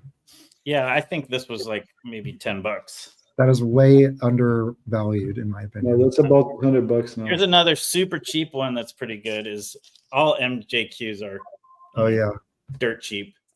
yeah. No, that's this Kenny is- Clark on. Is Kenny Clark the drummer or Connie K? I think it's Clark, but I'm trying to let's see. Jackson, Clark. Yeah, Super. Jackson and Clark. Cool. And Heath. And check out that. The 10 inches are so cool. I mean, Mhm. Yeah. They are. the purple burger, or like I guess it's a Bordeaux. Pretty awesome. Yeah, it is. Yeah. Oh, So this is probably I saved my two best for last. Oh yeah, you've shown this one before. Yeah. Yeah. I have good sleeves for this, and it's in good shape too. Yeah. A friend of mine found this at a shop for like $15 or something like that. wow. My friend Donald, he found it really cheap. That's an incredible record to have. And then this is my favorite. Oh yeah, wow. And even with the tape on it, I think the tape kind of makes That's it cool. Dude, yeah, I wouldn't would even take that noticed in a if you heartbeat. didn't say something. Who drew that dreidel on there? Yeah. In any condition, if that thing's listed for what it's valued at, I cannot afford it. Any condition. Yeah, I got this a while ago. I mean, just having that is. I'm gonna mail out your pile, Mike, with your It Thelonious wasn't cheap, record. but it wasn't like, Okay. it was, under a couple hundred. So Cool. it was a good price. All right, before we switch over to Dave, I just want to show two records. No, One yeah, is- you need you need to do yours, man. Okay, so this one I There's a found grail today. here. This is This the warm up. one Can we give like a yawn when Mike shows this record? No, this isn't the record. This is the warm up. I'm going to show this one because I got the safe. Yeah, is it the Grail or the Arc? Yeah. No, it's the cup of. Are you gonna hang it on your wall? It's the chalice that was used. Okay. You know how the trombone is always that like comedy moment. It goes. It is humble. It's a carpenter's goblet. Hold on, this is not it. This is the preamble. It has nothing to do with the next record. I just found this today, and it's a 10-inch, so I'm just showing it because I found it today for $3.50, and it's near mint condition. Looks like it's never been played. 1953. I've always wanted this. For $3.50, I got Peggy Lee Black Coffee on Decca. Oh shit! And I have the Analog Productions reissue of the 12-inch with a different cover. This cover, the photograph is different, and I do like this much, much better. And she does Black Coffee on it. I've Got You Under My Skin. Those two songs alone, like. I mean, yeah. You That's hope really cool. It looks Yeah, it super looks clean, brand right? new. You We hope have it to. has Everyone understand that was the preamble. Yes, that's not the Grail. This is just something I wanted. It's got a cool Decca logo. It kind of Oh, shows yeah. that Peggy Lee fans were a little more careful than say. Now if Black Coffee was the preamble, the main act is going to be Starbucks Mocha. Original copies of that had part of her mole on it. Is that on there? Now here's the Grail. You guys ready? Here we go. What's the I haven't opposite of a showed drum roll, everyone? I haven't showed it to anybody. We got Catalyst on Oh, cool. Cobblestone. Fucking A. Yeah. That is good. How much did you spend on that one? I'm not going to say, but it was not what it goes for. I mean, you guys know how I don't. Yeah, that goes for records. Is that a serious, $200 serious record, right? cashola. It's like a $300. If you were to buy it right now on Discogs, it'd be more than $300. Now, was that one reissued on Muse or is it just on Cobblestone? Yeah. I don't think it was reissued on Muse, but I do think in the past like 10 years, somebody has made a pressing of it. Well, But no, what they did is with that British label, they put out two separate 2 LP comps of Catalyst. Oh yeah. Those were like 2000 and mid 2000. Yeah, I think Muse did this Catalyst. Yeah. And this has, where's the group? It might be different personnel. based on Odin the Pope track. is in it, right? It's the Grail. I don't even know who's playing there, but it's a Grail. Yeah, exactly, Felipe. Well, anyway, Well, wait. I think the music is like. Let me talk. Is Lenny Niehaus on that? Is Lenny Niehaus Yeah. on that? Well, who's the drummer? I've borrowed that record from my. What's it smell like, Mike? Well, anyway, Does it smell like a Grail? I knew that this was an expensive record, and I knew like of it, and I know Catalyst as the group, all their records. I don't know how many they have, but I think they're all pretty desirable. So I knew to get it when I saw the price, and I sampled it, and it is really good in terms of like the value of it. There's definitely a rarity piece that is increasing the value of this record. Stylistically, I think it's really good. So yeah, I mean, that's all I have to say. In terms of like musically, like I think it's a fine record. It's fine. I mean, I really enjoyed it, but like, $300 for this. I don't know if I paid $300 for this. I've passed on it so many times, man, because of the But price. It's a good record. Don't get me wrong, but that is I've never spent that much money on a record before. Yeah. And it's usually in an auction setting, and it goes bonkers. So I think there's definitely a rarity piece to it, as well as a cool factor, and the music is really good. So obviously you can put a ton of value on that, but for me, just the music stylistically it's really good. I mean, but it's just crazy how much this goes for. I guess that's true with everything, but That's a good find, Yeah. dude. It's like this. This 10-inch is the best jazz album that I've picked up recently. Yeah. I haven't What, listened Bjork? to it, and it might be a Grail. and if you did buy this for $300, I'm not criticizing. Like that's just like my opinion, man. Oh, I've seen it go for more in auctions. Carolina Soul, holy shit. Yeah, and condition is VG. Like it plays totally fine. There's like a little bit of noise here and there, so I would list it as VG just because I know what this would go for. So, but it's a totally sufficient copy. Can you let us know when you sell it for 300? Well, I got this for a good price, and I got the Jimmy Smith Root Down for $10. And again, like that's another record that I really enjoyed. Jimmy Smith absolutely murders on that record. The guitar player murders on that record. Like I'd be totally fine. I'm almost keeping it because I know it's a valuable record. And I'm just like, I don't know. Like for me, like that style, it's not really what I'm particularly interested in. Like I don't know. It's just not that to me is more like danceable music and I like. It's like you're being interrogated right now, Mike. Well, anyway, I've thought about this because I'm wondering if I should sell these records because I like them and I think they're fine, but like I could probably make some money off them, and I think I'd be okay with that. Mike, you could use that Catalyst for trade. You know what I mean? If you don't really dig it too much. Hey, I'll trade you that Thelonious Monk record for that Catalyst. No, I got the Thelonious Monk record as a reissue now, so I'm good. Plus, you got that for 50 cents, Rob. More than 50, maybe 50. 75 cents. So come on. Chris is calling you out, man. I don't know.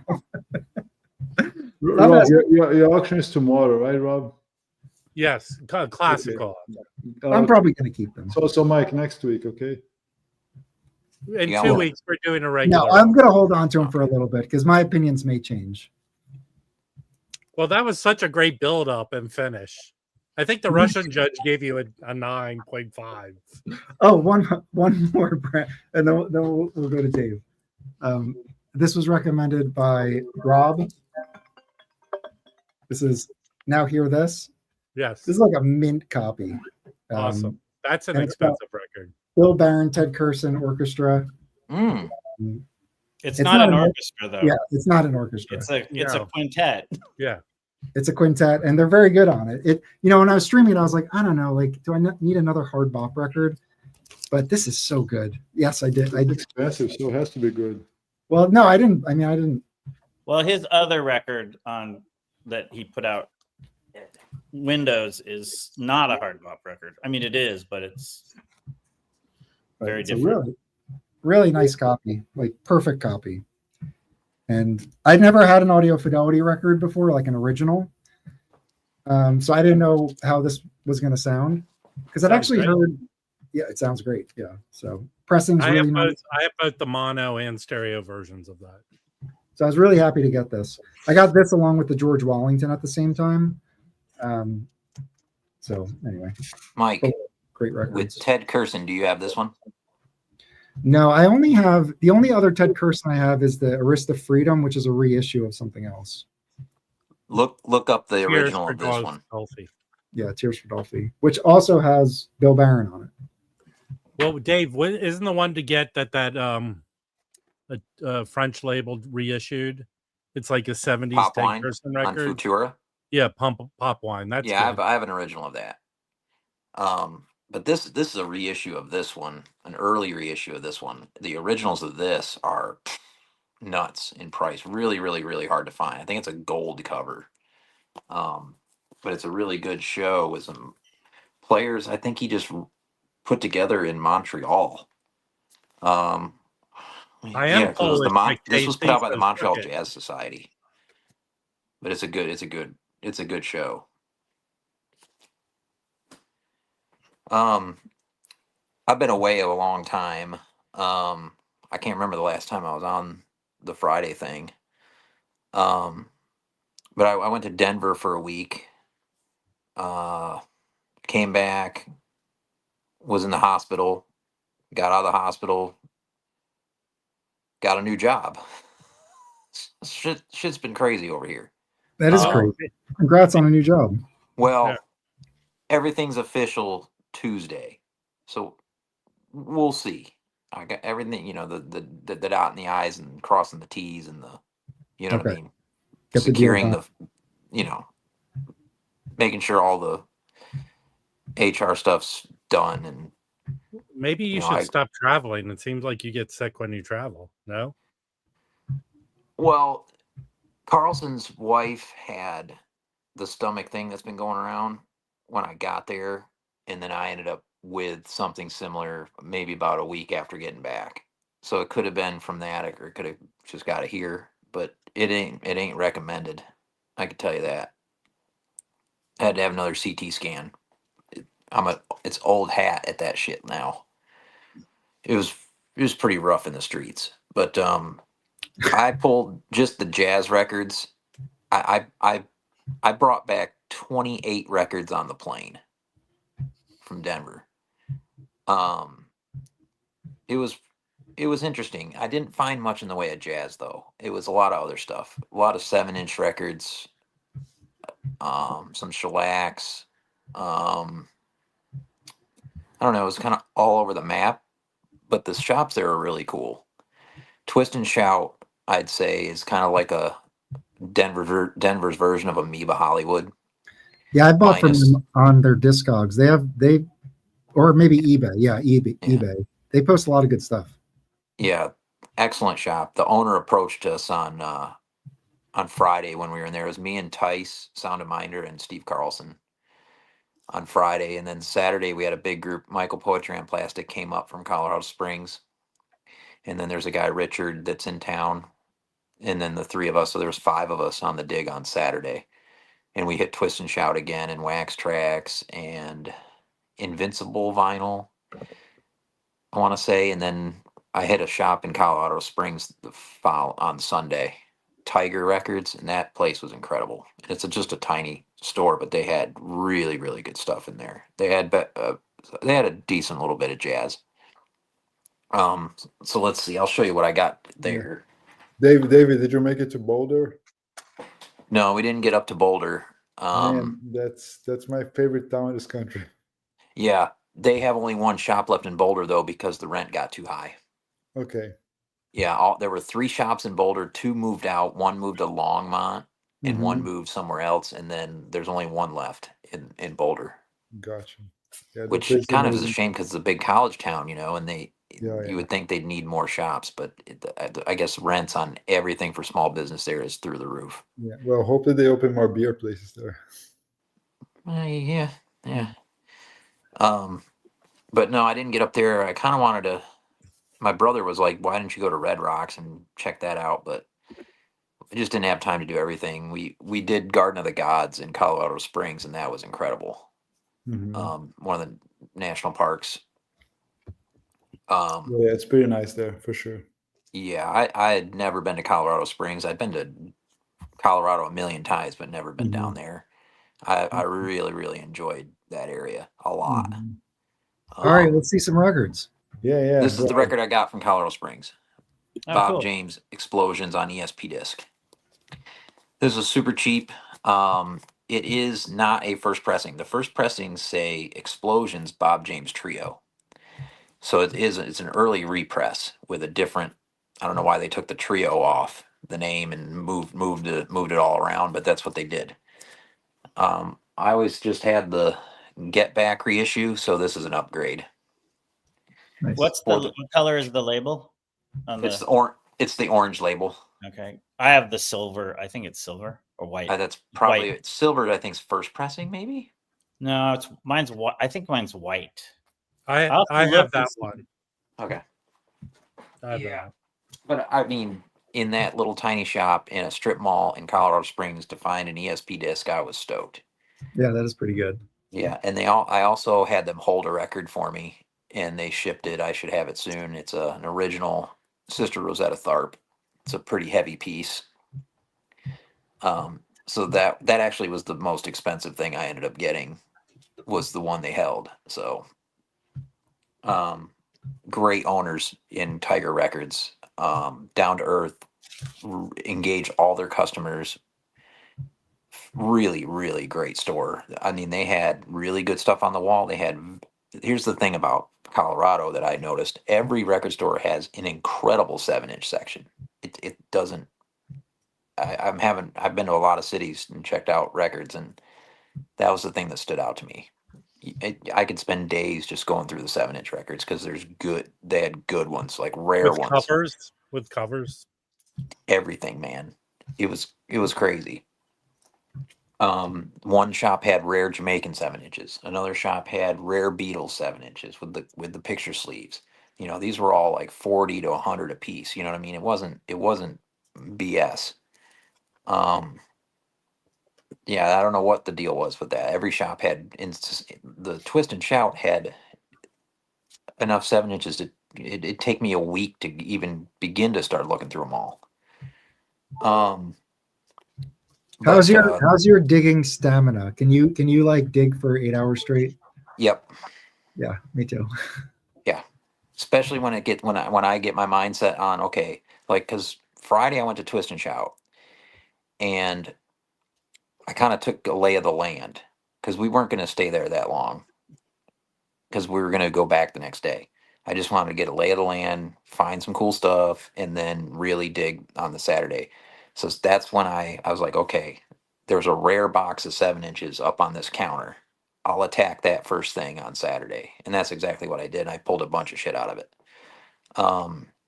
So that's kind of, and then went over to the aisle and did the same thing over there. But we went to the last record store we went to was Invincible.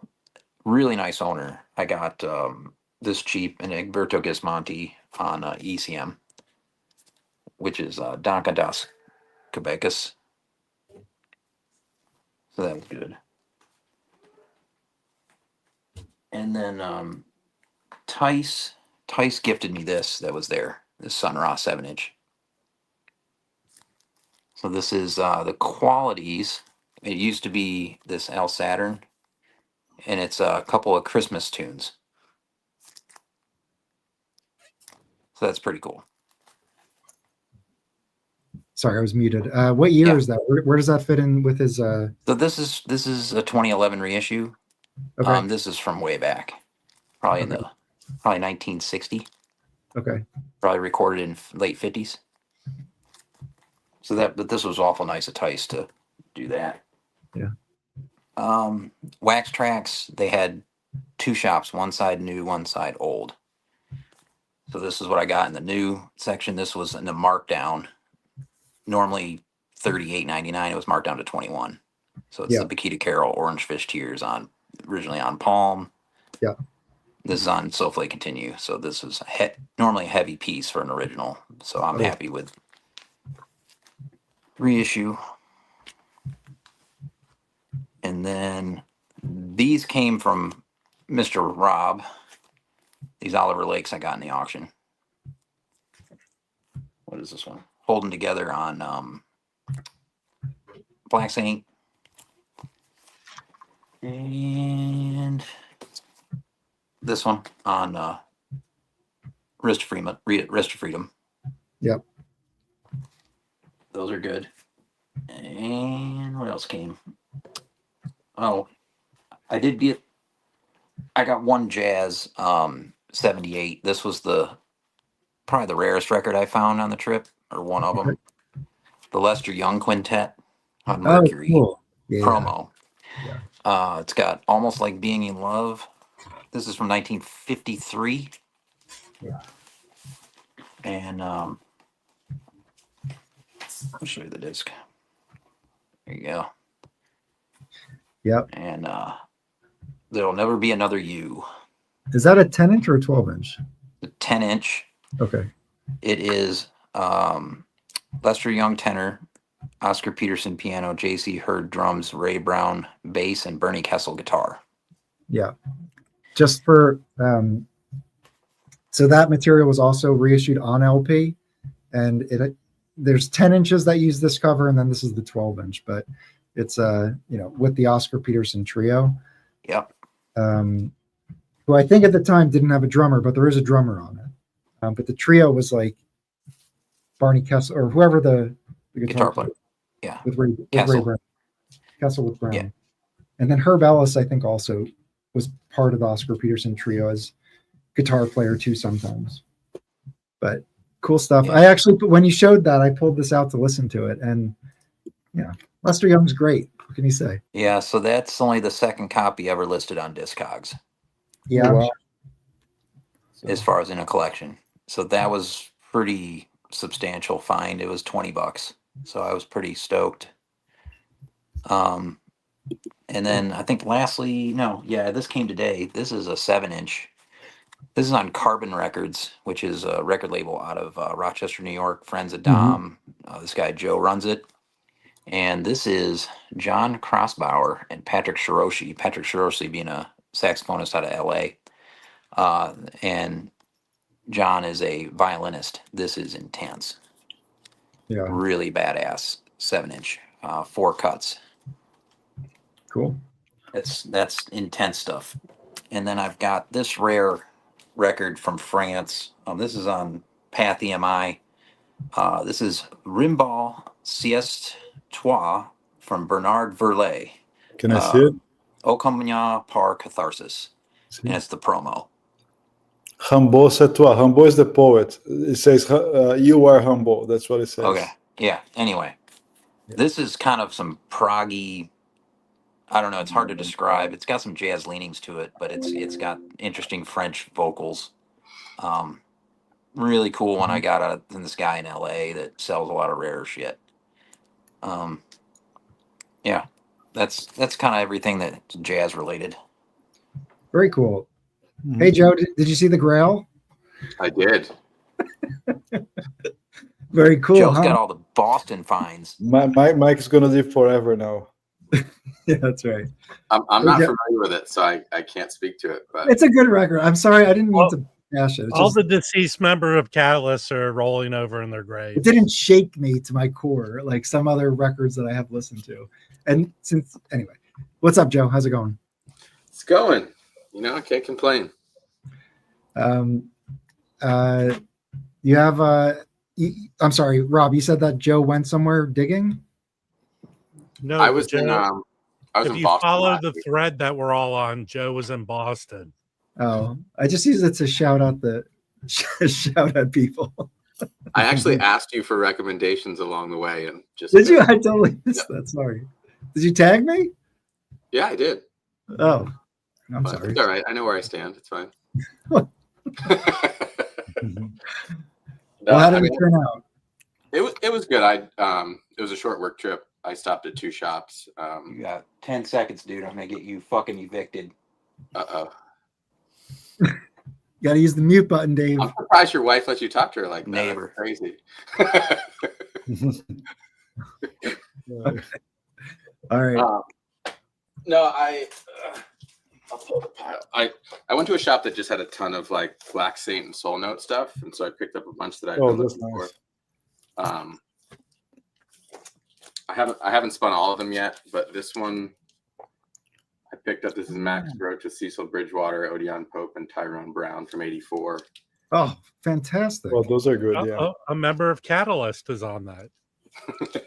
Well, I just got that load runner, right? What is it? Lodestar. Lodestar. Roadrunner. That's a similar group. Yeah, it was a grail for him, Joe. Yeah, this one I think you showed this one not too long ago, Rob. Yes, that is yeah. a very good record. Yeah. I've been picking up a lot of David Murray stuff. Everyone should. Two Steve Lacey's. I mean, again, these are all fairly common, fairly cheap stuff, but really good. This is solo, playing monk tunes. Yeah, that's cool. Um, Is he playing soprano sax? You said on this monk one, one. soprano, I think this one he plays a little of alto as well. Okay. I picked up this Sun Ra. I've actually never sampled this or listened to it. What? That's on Black Saint? This is on Black Saint, yeah. Is It's that got with a- orchestra or is that solo? No, it's got a lot of players. Oh. I'm not sure if it's officially the orchestra, but it's got Randall Murray, Tyrone Hill, Pat Patrick, Marshall Allen, Danny Ray Thompson, Yeah, John Gilmore, that's- Leroy. Yeah, that's that's the orchestra. Yeah, is that like a 70s or 80s? 86. Yeah. Yeah. Interesting. So I mean, the guy must have bought a collection. This is another one. This one I actually really like. I played this one today. This is David Murray with John Hicks on piano, who I love. Ed Blackwell on drums and Reggie Workman. Cheap Heat, really good record. This is 83. It's hard to go wrong with Dave Murray, right? Yeah, I know. Especially when they're under $10. Yeah, exactly. This is another one. This is Black Singing. World Saxophone Quartet. Nice. This one's actually really accessible. I highly recommend this one. And what, I think that's one's the not- easiest. That's the easiest one to find. Yeah, I have that one too. And Right. it grooves hard. The tunes are catchy, very melodic. Who's part of that group on that one? This is Hempel, Blewett, Oliver Lake, and David Murray. Okay. Yeah, I've had a couple of their albums now, and they're not crazy. Like, I guess maybe if you don't listen to jazz and you listen to it, it might be a little jarring, but they play very like harmonically and melodically. Yeah, for sure. Yeah. If you like saxophones, you're cool. Mm-hmm. If you don't like saxophone, maybe not. Oh, that's a great one. Yeah, it's a great record. Such a good lineup. Playing, I think, three Coleman tunes. Yeah, 3 Ornette Coleman tunes. That's live record, right? Yeah, I think so. Yeah, exactly. In Austria. This one I was pretty stoked about. This one's been on my list since Hell yeah. you guys rolled it out on Did Discog. you pay a lot for it? Dude. I didn't actually, which I was pretty thrilled What do you about. think? What do you think of it? Have you listened to it? It's great. I love Jerry Allen. Actually, I think this is kind of her in her prime. That is a great one. I had another record in my pile that I didn't end up taking home, which was a Stubblefield record with Jerry Allen, Rufus. Yeah, I have that one. Oh yeah. That's a good good. one. Yeah, and then there was But another that's one. which- Cheap Heat, you can find that. Yeah, for sure. But the thing is, that is not a Jerry Allen led record. It's featuring her. It's a Paul Motion Charlie Hayden record. That's why I've been getting into Charlie Hayden and Paul Motion, because of that record. Yeah. A couple other just oddball things. I'm not sure if anyone's familiar with her, Sathima Benjamin. She married Abdullah Ibrahim like in the 70s and formed this label with him, E-Kappa Records. This record was actually recorded in Englewood Cliffs by Rudy in 83, and it features Buster Williams on bass, Billy Higgins and Ben Riley split time on drums, Charles Ward on sax and flute. She's a South African vocalist. I would say it's a little bit reverb heavy on the vocals, but the playing's really good. I think the compositions are great. Her voice, I think she's a little like, I don't know how to describe it, but it kind of has like a naivete that's charming. Okay. She's a little pitchy, I'd almost say, but it kind of works in this context. Okay. That's That sounds cool. I just thought it was a cool record, cool players. I'm not sure if anyone's familiar with this. This is more psych. This is probably up Dave's alley, even though he's not here. Oh yeah. It's ESP disc. Yeah, 68. More kind of like folk psychedelic with some jazz leanings, but just cool artwork. Yeah. And it was dirt cheap. And then this one's probably Joe, you have tubes? Is that tubes behind you? Is that your preamp? that's a tube amp I bought from Jim Record Collector. Oh right. Very cool. It's a little I'm underpowered. surprised it's still working. Yeah, right. It's a little underpowered for the speakers I have, so I'm planning on I want to build some full range tubes. Okay. Sorry, some full range horn speakers. No crossover, just a single driver. Okay. So it's a project. Felipe just got a step up for his amp. Felipe, are you there? That could be another, if you're, another option, Joe. Interesting. I hear you. So Joe's been a speaker? No, he has a tube amp behind him there. Mm-hmm. Yeah, I think it's like I think it's 12. It's like 12 watts per channel. Yeah, it's So a 300 Bs. What was that? Sorry. What tube is that? It's the KT88. Okay, no, so they do more than 12. Yeah. Yeah. But even so, I have focals. I think they're Efficient. like 90 dB, but I still don't get the volume I'm looking for. So I was looking at Is it on vinyl? what? I mean, you don't get the volume just on vinyl or with a CD or whatever. Either. Yeah, probably. Yeah, I think your speaker is power hungry. Yeah, exactly. I was looking at the Deckware DNA plans. You can actually build your own. So it might be a fun project. I was thinking about trying it. Yeah. So is this the one that you have? Is it a Class A or the speaker? Yeah, it's a Class A. Oh, that's why. If it was like a Class A B, it would definitely take care of it. I know. Yeah. I'll show two more. Yeah. This is a that's nice. cheap record, but Yeah. It's got kind of that 80s polished studio sound, but it's a killer lineup. It's got Cecil McBee on bass, Elvin Jones on drums, Kenny Kirkland and Mark Thompson split time on piano. I wasn't actually familiar with Mark Thompson. He actually wrote 2 of the compositions on here that are really good.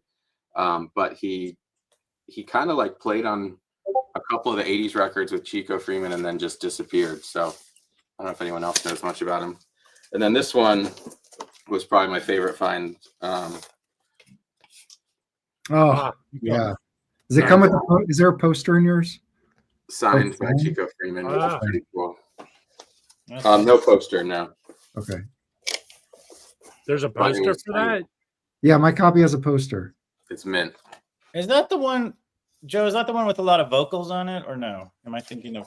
It has some vocals. It's got a lot of like African percussion. Brandon yelled at me for buying that record. No, I Really? didn't. You're the one that doesn't like vocals. I like vocals. I like Peggy Lee's vocals. See, you started off saying you don't like spiritual jazz vocals. Andy Bay, too much Andy Bay is too much Andy Bay. Robert. Hey, Joe, can you tell us how was Sullivan's Fish Camp? It's great. That's in Charleston, South Carolina. You should go there. Okay. I thought it was on your trip. Nope. You guys know the track "Romance Without Finance"? It's an old Charlie Parker. Is that from the Beastie Boys? No, Does it have tuba on it? no, I don't think so. I'm trying to find the Charlie Parker version. I'm trying to think who sings on it. Here we go. Vocals.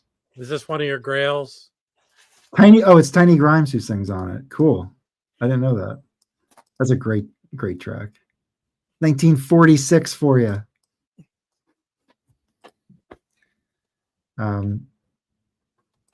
Yeah. That's great, Joe. I mean, that's a killer Black Saint hole for sure. Yeah. Yeah, I mean they had like everything, and not expensive, so it was nice just to kind of pick through what I'd wanted a copy of, but just never. Like it's not worth going on Discogs because they're. They jack their prices up on Discogs. Yeah, and they're a dime a dozen really on there too. It's like You end up paying as much for shipping too. right, and you don't get to see the copy, so it's like. Yeah. Good luck, Roberto. That the Motion Hayden record with Jerry Allen's a tough one ever since the Jazz Bum toasted Joe Harley and he spoke highly of it. Hey, by the way, guys, I found these programs. I have a few extras, so if someone desperately wants one, let me know. I wouldn't mind having one, but Yeah, you can throw it in my record that you're whatever. Yeah, That's surprise. I'll take it. But if anybody else wants it, I don't want to bogart all Rob's gifts. You're not. But I'm not giving you all of them. Well, no, if you have an extra one. I just know maybe if I send you them, they might become your new grail. Oh, you want to see what I got for $10? So I already had a copy, but I thought my copy had some scratches on it. So this was $10, so I picked it up just to see. I figured I could sell one of them, but it's a Gene Ammons Boss tenor, and it's in really nice condition. This one also, the $10 one, it was in like a half off bin, and there's a couple marks on it, but I played it and it plays through perfectly. So I'll probably keep this one and sell my other one. But Gene Ammons, he has some early stuff that I really like. I like this album too. But I don't Analog collect Productions. everything Gene Ammons. That's part of his 50. You can get that from Chad. Yeah, you can get it but from. You can get an original for $20. Yeah, Maybe a 50. little bit, maybe a little bit more now, but yeah, it's still people. I found it in a 50-cent bin. I found an OG mono in the 50-cent bin. Well, okay, people. It seems like it'd be more fun to go find an original. And I got this Gene Ammons. I don't think I showed this. Blue Jean is his best record. Yeah, agreed. I don't know that one. Excuse me. You should. That's his best record. It might become a grail for you. Excuse me. I have a second. Here's Blue Jean. Blue Jean actually gets some money. Show him that lineup. Really? He'll buy it right away. Okay. That is, And that is just his get, best record. this sounds. Just get the second pressing Trident. It's fine. Sounds good. Okay. Yep. OJC you can find of that. Or get That- the OJC. I think this one actually, as Rob would say, gets some dough if you get the original one. Yeah. Yeah. I have an original on the shrink. Show the So, lineup. Turn it around. Idris. Okay, here you can read it. Can you read it? We have Idris Solomon, Pepper Adams, Mel Wall. Okay, that's a pretty. Yeah, Pretty it's a cool. really cool band. Easily And I'm his not a best huge Gene Ammons fan, but I sold everything but like 2 of them, and this is one of the ones I kept. So the other one that I have, and I think I showed this recently, so apologies for repeating myself, but just since we're talking Gene Ammons, Oh one- yeah, this has a 10-inch with Art Farmer, and like Gene Ammons is such a good partner with Art Farmer stylistically, and it's originally a 10-inch, and then side B is like another 10-inch basically. here's the other one I really like. But side A on this is I was kick-ass. just gonna say that, Brandon. Funky This is is the other. great. These are the only 2 Gene Ammons I kept is Blue Jeans and this one. That lineup is unbelievable. It's like Jackie I want to McLean, get that Art one. Taylor, Doug And this Walker. is Kenny Burrell, Jackie McLean, Art Farmer, Mal Waldron, Doug Watkins, and Art Taylor. So it's a pretty good band. There it is. Pretty good band. Good band. I want to get that one. What I love is I got the sheet is pretty. I got a pretty nice sheet in there. Very nice. This one I got a long time ago. Anyway, you guys want to see what I got? Yeah. Okay. Yeah. Let's do it. I actually only got 2 things, but I'm on a no buy thing I need to do unless that. it's super cheap. But my friend Donald still lends me stuff, so I'm going to show you some lenders. Here's what I picked. I picked up 2 super cheap. I got both of these for $15 total. Oh, Okay. Sam Rivers. I've always wanted a copy of this, but every time it just seems too expensive, even though it's currently in print. Like they have it Yeah. in print. Who's doing that, Rob? I see this record all the time. It's Oh, ECM. it's just them, yeah.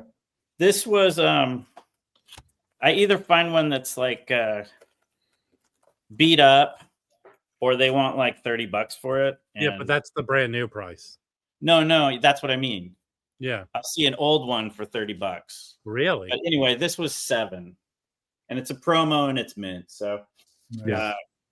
I've been George listening. Lewis, Sam Rivers, Dave Holland, Thurman Barker on drums. That's it. It's great. It's a cool record, and it's not really that out there. I've been streaming some Sam Rivers on Red Records.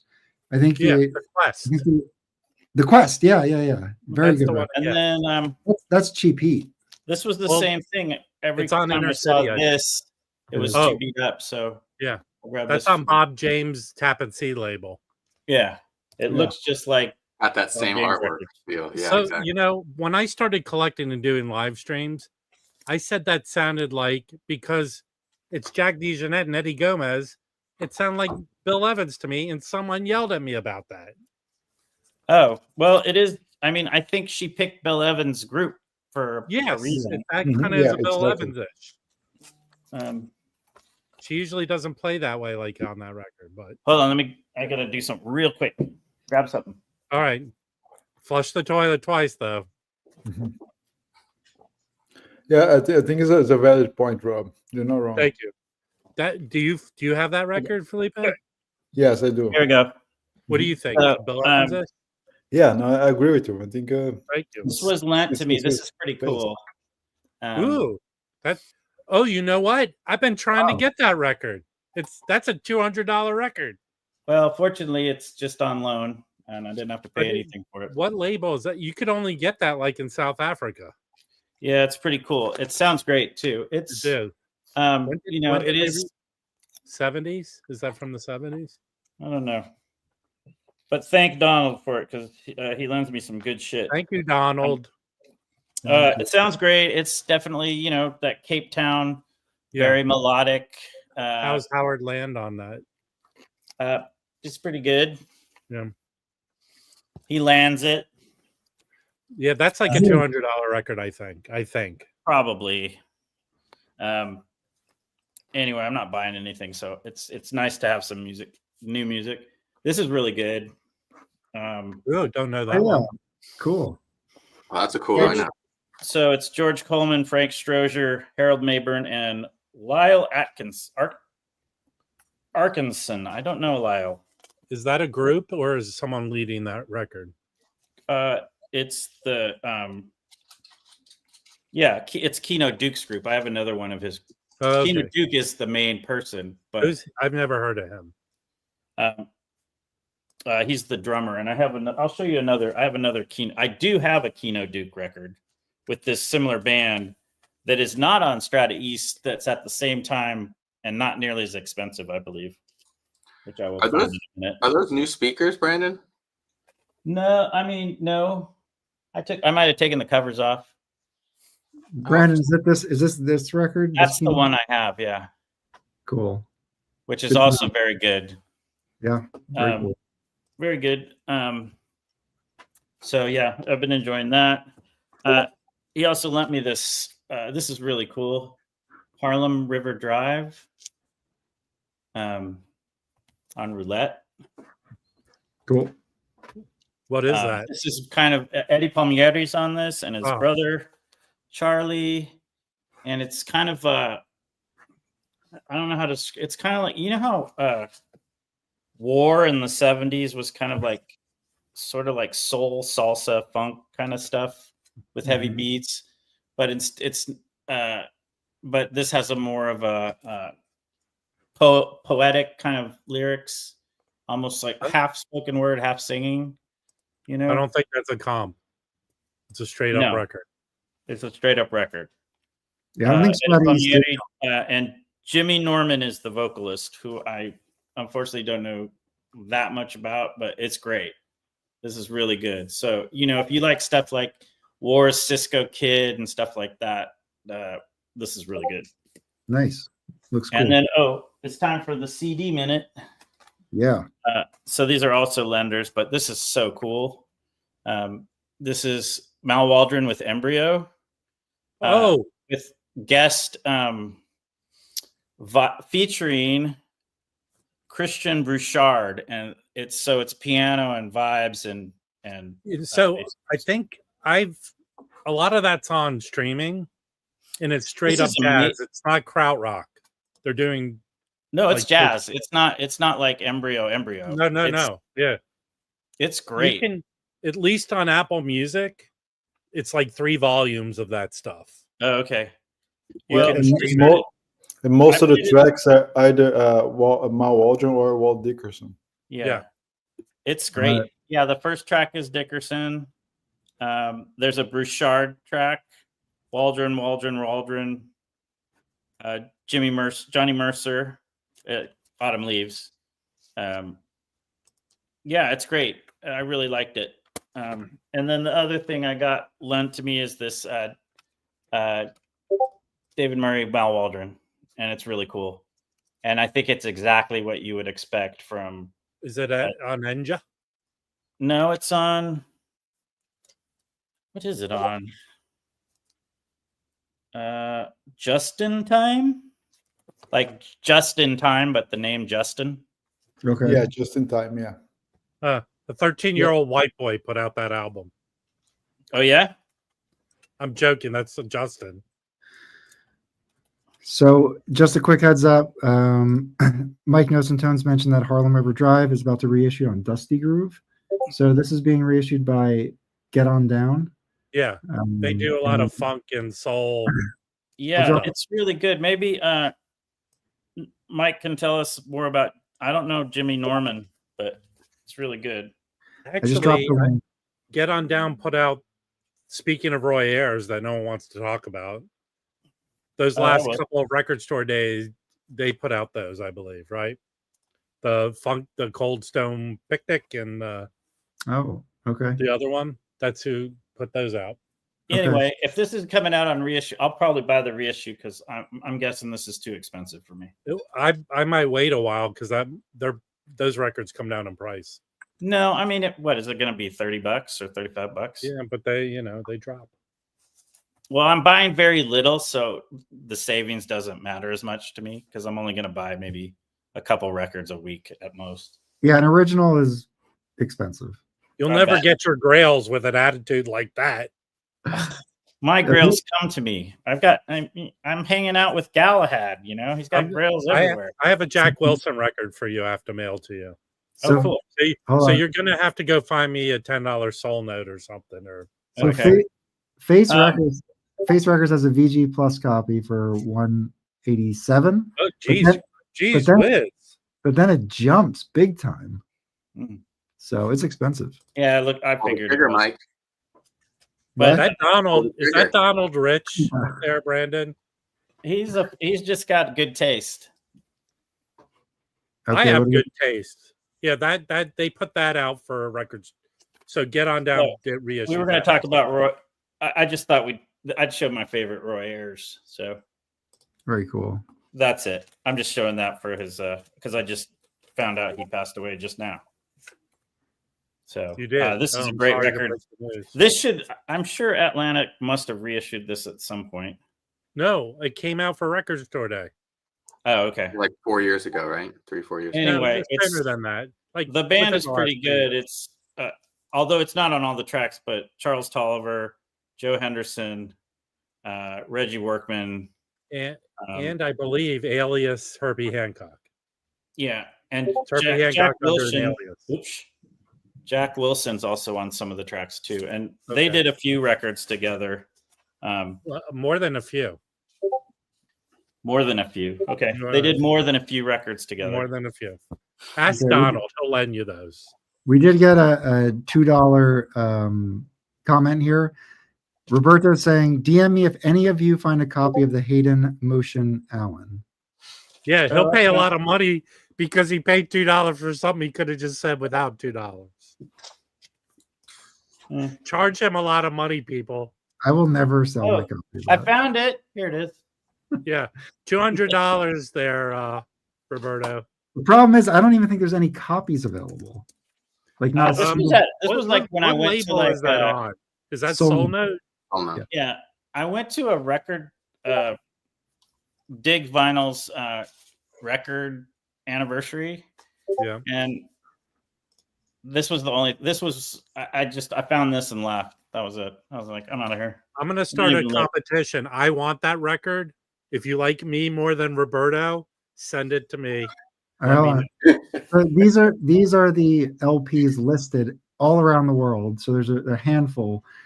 If we wanted to import in the United States, it would be around probably like 120, the cheapest.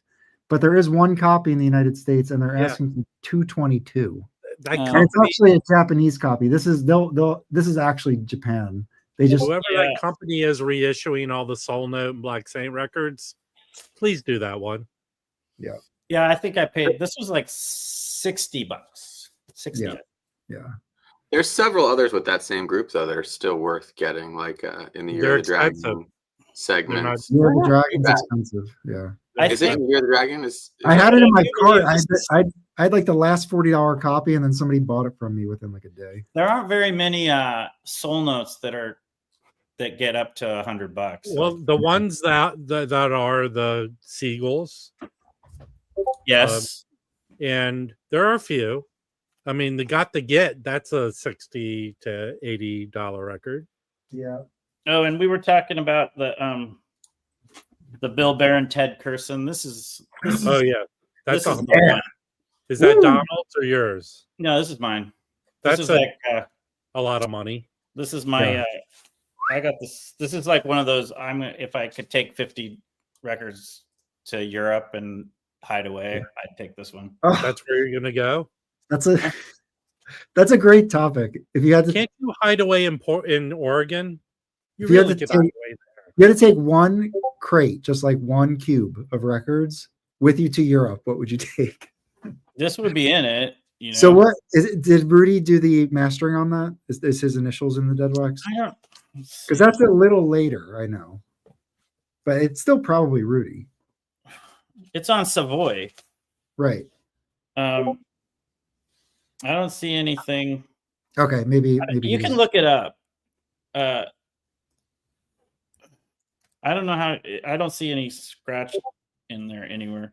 But the band is really good. It's Bill Barron, Ted Curson, Jay Cameron, Kenny Barron, Eddie Kahn, and Pete LaRocca. Eddie Kahn is spelled wrong, but it's one of the. It's also a Pete LaRocca doesn't have a ton of records, and he plays on this. And Bill Barron is Kenny Barron's older brothers, and I think they're about 10 years apart. Yeah, I don't think Rudy cut that. He didn't. Well, I he think didn't. they were more than that. Yeah, maybe even more. I didn't should refer- say I think they're at least 10 years apart. I That's a think they pretty were like rare record. 17 years apart, something like that. That's a rare record for sure. It's really good. Well, that's why I was really happy to find, that Audio Fidelity one I got for 60, which I thought that's like $100 record, I think. Mm-hmm. So and it's like near mint condition. So I was really Yeah. happy. This one, I used to have that one as well. This is much more. I guess it's more modern. It's definitely like. Well, there's the two Bill Bill Barron Barron records pushing. on He's Savoy. playing some really cool stuff on this. The two on Savoy are lots of money. I think they might have done the 80s twofers. Yeah, Am I wrong about that? maybe. But I know you can get the other one, the one that's 10 or something by Bill Barron, Yeah. which is also very good. They did reissues of that. Yeah. Well, the only ones I see are those gray market reissues. And that Tears for Dolphy on Arista Freedom, I know, Brandon, you've mentioned that before, but the original of that I think is very expensive, if I'm not mistaken. Well, there's a Japanese hold on, let me one look that up. that Tell me all. what you're talking about. Tears It's- for the Heirs to Freedom. This Remember? one, Yeah. Oh, the Ted Curson. Ted Curson, yeah, sorry, but he's Then on this too. There's the other one. And Bill That- Barron's on that too, right? Right. Yes, So there's another Heirs to Freedom they put out, which one side is from that studio session and the other side's live stuff. Yeah, this is the original, and it was produced. Oh, yes. Produced I have, by, that. I have a produced- Japanese repress of that. it's produced by Jeff Gilson too, which is pretty interesting.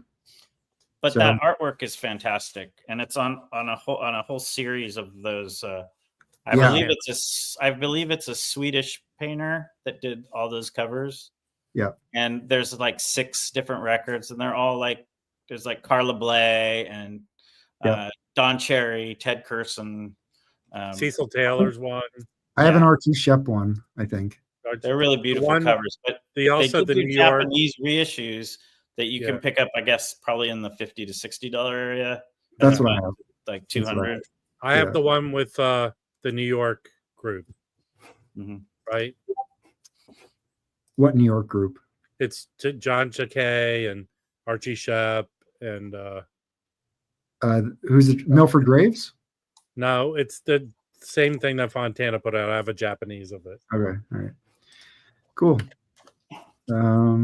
Yeah. That's it. Oh, check this out. Okay. It's,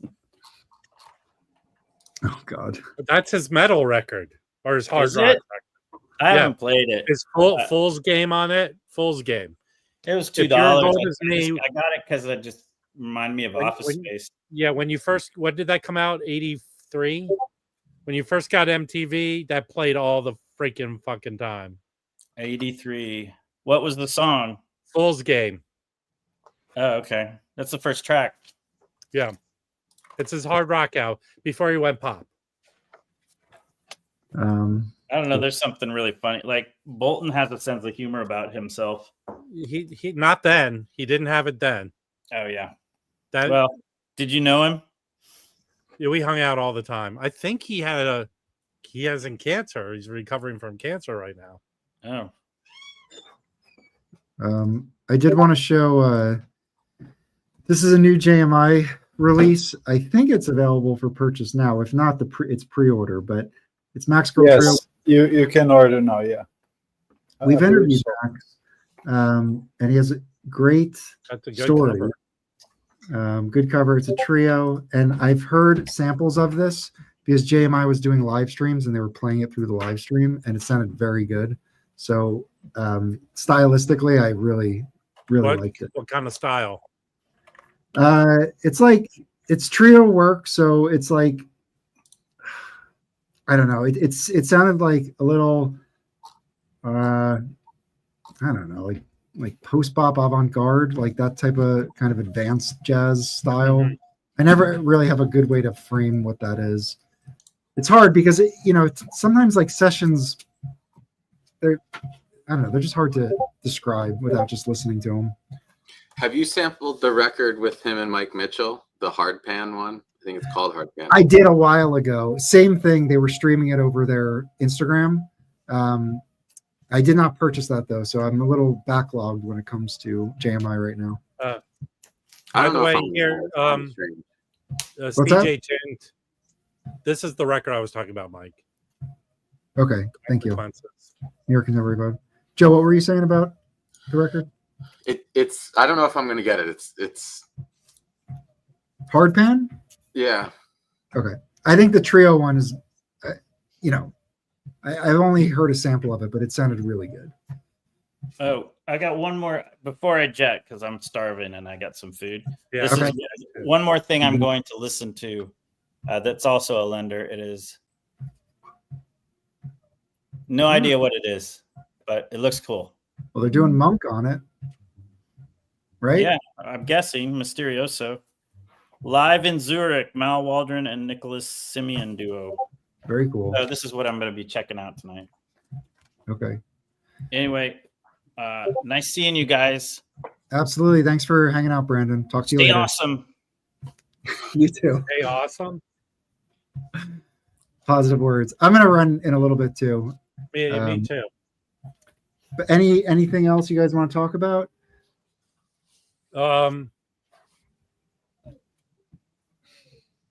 Maybe you should say do a deep dive for Roy Ayers. Not now. Rest in peace, Roy Ayers. Has Mazzy done his death video yet? No, Mazzy's honestly, if I can be honest, I haven't explored Roy Ayers too much. I've sampled obviously like his most famous stuff I'm familiar with. But the last time we did a deep dive where I wasn't particularly like vested in the knowledge of the person, it really turned out to be like not a good experience. It was who's the piano player, Rob, that has McCann? Les McCann. Chris was more a fan of him. We did a deep dive, and honestly, I felt like it didn't serve. Let me help you all out, and I can explain for Mike here. If his heart's not in it, it shows. It is what it is. But anyway, obviously, rest in peace. He was hugely influential. I don't, I'm not the person. Okay, there's one record we can talk about. I have it hidden here somewhere. Okay. That was remixed, like not later on. I'm going to try and pull up the record of Roy Ayers. Let me pull up his disco. Okay, let's do it. Because I'm not into his 70s stuff, his disco. Ubiquity. It's not for me. But he's an excellent vibe player. Didn't he play with Gary Bartz, or is that totally wrong? Am I mixing him up with something? I don't know. But there's one record I think everyone should get. But there's two versions of it. Let me pull it up because I'm old and feeble-minded. His estranged son put out a book. Yeah, check this out. Check 2 this out. years ago. This record. Oh yes, yes. Oh no, So that this came is out for Record Store Day. That was reissued for Record Store Day. Yeah. yeah. So Yeah, yeah. Stone Soul Picnic. Gary Bartz is on this. Charles Tolliver, That's Herbie a cool one. Hancock. Yeah, It is that's a- a good one. That looks pretty good. So I'm that trying one's to find. Okay, here's the record. Can I share the screen? okay. Or are you in his Discogs? Oh, well, so- just shoot me the link if you want me to put it. Oh yeah, screen. I'll send you this link, and let's discuss this record for a little bit because I think everyone should pick up the one particular version of it. Here, I'll post it in the chat, Okay. a private chat, Okay. because this record's excellent. The version of it. Here we go. Okay, Okay. so yeah, so the So Daddy Bug is a record you should get. If you could go into, I think this version, it was originally another record, I think. And what did they do to it? Here, let's click on one of them and see in the notes if they say something. Sonny Chiroc's on it, Herbie Hancock, Herbie Mann, Buster Williams. It's really good. But where? What are you looking for, Rob? I'm trying to find out what record it originally was because now it's bothering me. Hold on. I'm going to Wikipedia, people. So it was released on Atlantic in '69. Several tracks from the album were re-released without string and woodwind overdubs. So it's called Daddy Bug and Friends. Don't get Daddy Bug. Go look at Daddy Bug and Friends. So whoever added all these string and woodwind instruments to it made it stupid. Daddy Bug and Friends is a fucking awesome record. Hold on. It's got the ladybug on the cover, right? Yeah. Yes. Yeah, That's yeah. the Hold It's on. very When I Google search Daddy Bug, not Pig. Daddy Bug and Friends. Okay. Here it is. Okay. Okay. So this There's is the cover. record you get. Get this one. It is awesome. Okay. So apparently on the original they put strings and shit. They took it off for this one. Okay. Yeah. It says it there previously- in the notes. Okay. Cool. Oh, I'll drop a link to this if anybody wants to check. And it's cheap heat. It's not Yeah. expensive. yeah, it's like a Roy Ayers, Let It Be Naked. Yes, it's Roy Ayers' Let It Be Naked. Good analogy. And I just want people to know it used to be a Grail, but then I got it and it's not a Grail anymore. All I'm right. serious. I'm being jokey, but this is cheap heat. It really is very good. Yeah, I dropped the link if anybody wants to go check it out. Give it a stream. Charles Tolliver, Joe Henderson, Herbie Hancock, Reggie Workman, Buster Williams, Tom Yeah. Dowd produced it. Yeah, don't buy the shitty version, Daddy Bug. Buy Daddy Bug and Friends, which is a stupider title. So it looks like you have what a quartet here because he would obviously be on it somewhere. Yeah. So some quartet stuff, some little bit larger group stuff. So it looks cool. So there's some recommendation. This and that picnic one Yeah. might be good places to dive in. I have a stinking suspicion Roberto's going to buy Daddy Bug and be very upset. Yeah. And then spend $5 to tell us about it next week. All right, guys, I'm gonna cut out. Thanks for joining. Felipe, anything going on? Anything we want to announce? Yeah, that's fine, Mike. I think, I hope you guys enjoyed the Strata Ace interview. Yes. It's good. Yeah. Thank There's you. a question drops on Discogs. There's going to be more towards the end of the year. There's more stuff that I've been working on. And yeah. I want to point some out. Ched Tolliver did something that everyone who's being interviewed should do. And he called you all by your names. People don't do that. Yeah, that was very nice of him. And also his full name is Charles Edward Tolliver, right? So Ched comes from Charles Edward, I am assuming. So that's where Ched came from. So there you go. Yeah. And we're probably going to have Charles Sr. joining us later this year. Roberto, they're ending early because you didn't spend enough money on the chat. One last thing for anyone who stuck it out till the end here. So this is the reissue that we got. We got a promo. This came up in the comments of the video. Essentially the source material. So I just thought, if I can find it, I'll show you guys the hype sticker. We can just talk about what's on here. It's sourced from the original duct tape. Yes, the original. So here it is. I posted this on our Instagram if you want to take a look at it. But the top line here, remastered, what is it? Remastered audio transfer directly from the original analog tapes. And then it goes through Kevin Gray, RTI, it's who wrote the liner notes, etc. But that is what are on all the ones, all of these 4. So we're assuming that if it's getting reissued, it's coming from the original source. That was something that a couple people mentioned that they wanted more clarity on. But I think, that's what the hype sticker says.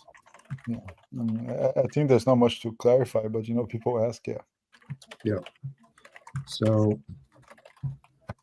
if you're gonna ask stupid questions, I'd pay $5. Yeah. These are going to be cool. This is going to be a great series. It's going to be great. Yeah, I've pre-ordered 2 of them. Yeah. I can't wait. In the end of April, right? They're basically tone poets. It's like tone poets, but it's the Strata East catalog.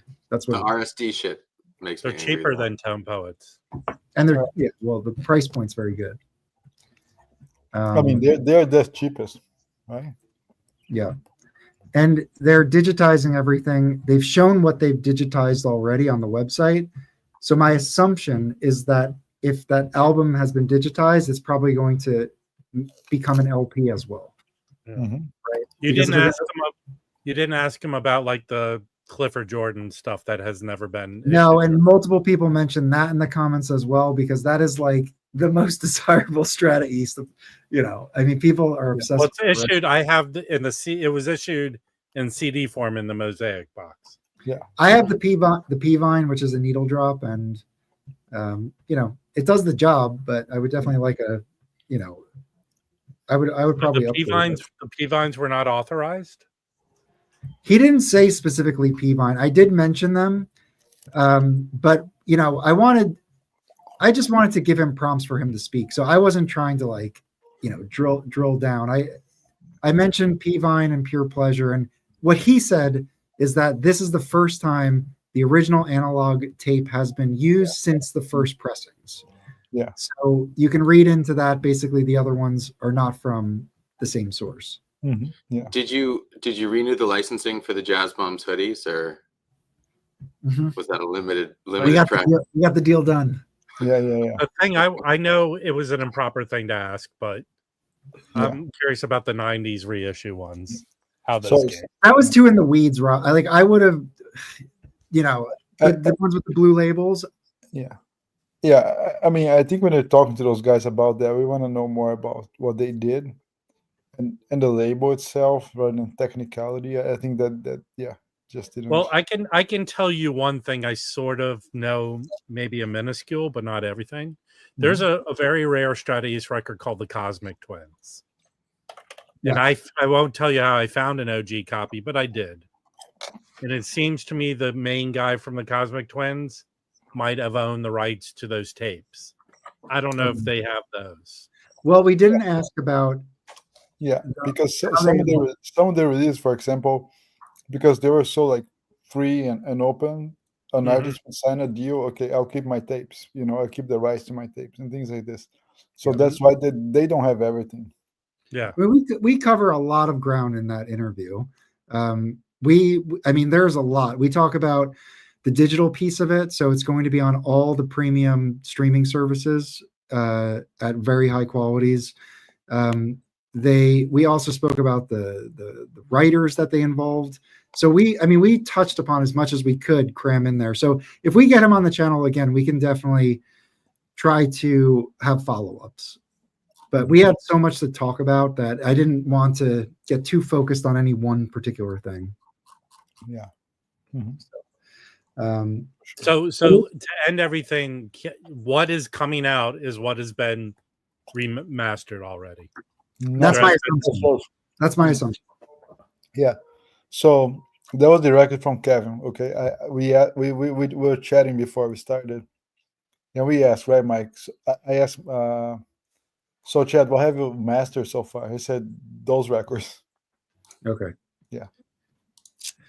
So Are there maybe when you have Charles, there are several Charles records that are not part of Strata East that I assume he probably owns the rights to that have not been reissued, right? Yeah.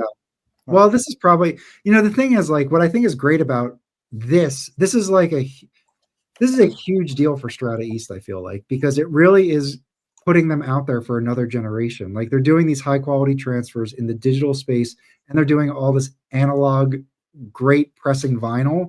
Like, in the history of Strata East, like, this is like they're based. I don't know. I feel like they're putting their label up there. This is a great thing for them, to revisit things like this. Yeah. And they also had a concert in January that to help promote all this. So they're doing a lot of cool stuff.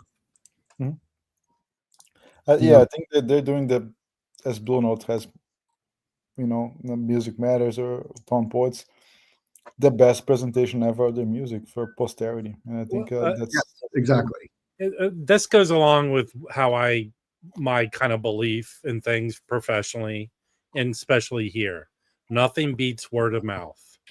When people get these in their hands and start playing them and start telling everyone you got to get this stuff, that's really what's going to happen. That's what's going to send it to the next place. Yeah, it's pretty impressive. What the way those records sound is pretty impressive. Now I have a few Mac Avenue records, but it's not like, they've taken hold and put things out there and people have grabbed them and run with them. So this will also boost that company. That's what you're saying. Like, when you put your pre-order in, go check out some of their artists, because Mac Avenue has been out there for like 26 years already. Yeah, I know, but I have a few records here and there. And they were started by a big endowment, really. They fund like many symphonic orchestras. I mean, it's a big family that backs the label, and they have like Cecile McLean-Sauvin, Christian McBride, Julian Lange, Veronica Swift, and a lot of soul music, a lot of jazz. They are a really high-end label for jazz. Maybe not on the audiophile world, but in terms of being relevant, you know what I mean? Hold on, this is interesting. Really? That is interesting. Then why aren't a lot of their artists wearing Carhartt paraphernalia or jackets and hats? I would think they'd be of the political persuasion of people that have been profiled in the New York Times. I'm lost. Mac Avenue is funded by Carhartt, the kind of workwear company. Yes. Okay, so let's take a look at what they have on their Mac Avenue website. I was just saying that they have these shirts, which are actually pretty cool. These are the four releases, and then these are what's coming out on digital. So again, I'm stressing this is my assumption. We did not confirm this, but these are what's coming out on digital. So I think these are probably likely going to be LPs at some point. So you have the Cecil Payne Zodiac. This is part of that Dolphy series. Yeah. So not to go too into the weeds, but this Pharoah Sanders is also part of the Dolphy series. So all produced by Clifford Jordan. So that might be a kind of a fun way to collect. They have the Descendants of Mike and Phoebe, who I think this is like Spike Lee's dad is like the artist here. And this is like $1,000 record. Like easy $1,000. Look, they're doing this. Look, they have this Charles Tolliver. I've never seen that before. Pure Pleasure did that. Okay. The Harold Vick. If they put that out, I just saw that on the wall at Atomic for $500. I just saw it on my shelf for a glance. I just saw it on your Instagram. Yeah. Well, that's so like that's pulling 3 teeth, right, Felipe? No, actually, that record cost me $100. But you probably found it early on in collecting, right? All right, hold on. A couple months ago. Last year. Okay. So John Hicks Hell's Bells, that's solo piano, I'm pretty sure. Nope, but good. Oh, it's not. Okay. Yeah. Is it a trio? It's a trio, yeah. Okay, cool. I'm not too familiar with I know this. This is Stanley Cowell Regeneration. Yeah, I have one of those 90s copies of that. They do have Clifford Jordan Glass Bead games listed.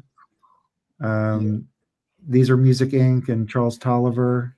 Oh, Impact. The Impact. There was an OG here. I bought it for Brandon. Okay. I have an OG of Music Inc. This Charles Tolliver live at the Loostrek Jazz Festival. I have this. This is a really cool record. Really good. This Capra Black. That one. This is gonna go to happen. That's a big one. That's a big one. That's It's the not- first. Am I wrong? What was the first Strata East record? Music Inc. The one the white cover. Okay. Yeah. Billy Harper had the first Black Saint, Rob. Okay, that's where I'm confused. I have an OG of the Charles. RSD. I have an OG of the Charles Burkeen. That's a good one. It's pretty wild. Yeah. Yeah, it's got Don Cherry on the pocket trumpet. I Ed think Blackwell. It's good. Yeah. But that again, that's part of the Dolphy series. So it looks like they're going to put that Dolphy series out, which is cool. Yeah. So that this one, Such Great Friends, Stanley Cowell, Billy Harper. There's a couple Such Great Friends records, and those. When was the last Strata East record? Because that might be it. I don't know, but this looks incredible. I'm definitely getting this. I think I might. Pure Pleasure did that. They did This both. This is probably my one I'm most interested in. Yeah, and I'm wondering if they would do Winter in America. Maybe. And then they do have this Heath Brothers. This is expensive. Nas samples this on Illmatic. So that drove the price up like crazy on that. So anyway, so that's what I think we could expect to a degree. But that said, I do need to run. It's been fun. Covered a lot of good stuff. Any last words, Joe? Nothing here. I just hope not too many of them are RSD exclusives. Any words of wisdom in this uncertain time? Hold tight. Brush your teeth. Make sure you floss daily. Yeah. It's much cheaper. And brush after lunch too. Anytime. Buy a lot of good old American maple syrup. Oh God. All right. Okay. Thanks, guys. See you, everybody. See you. Bye. Bye-bye.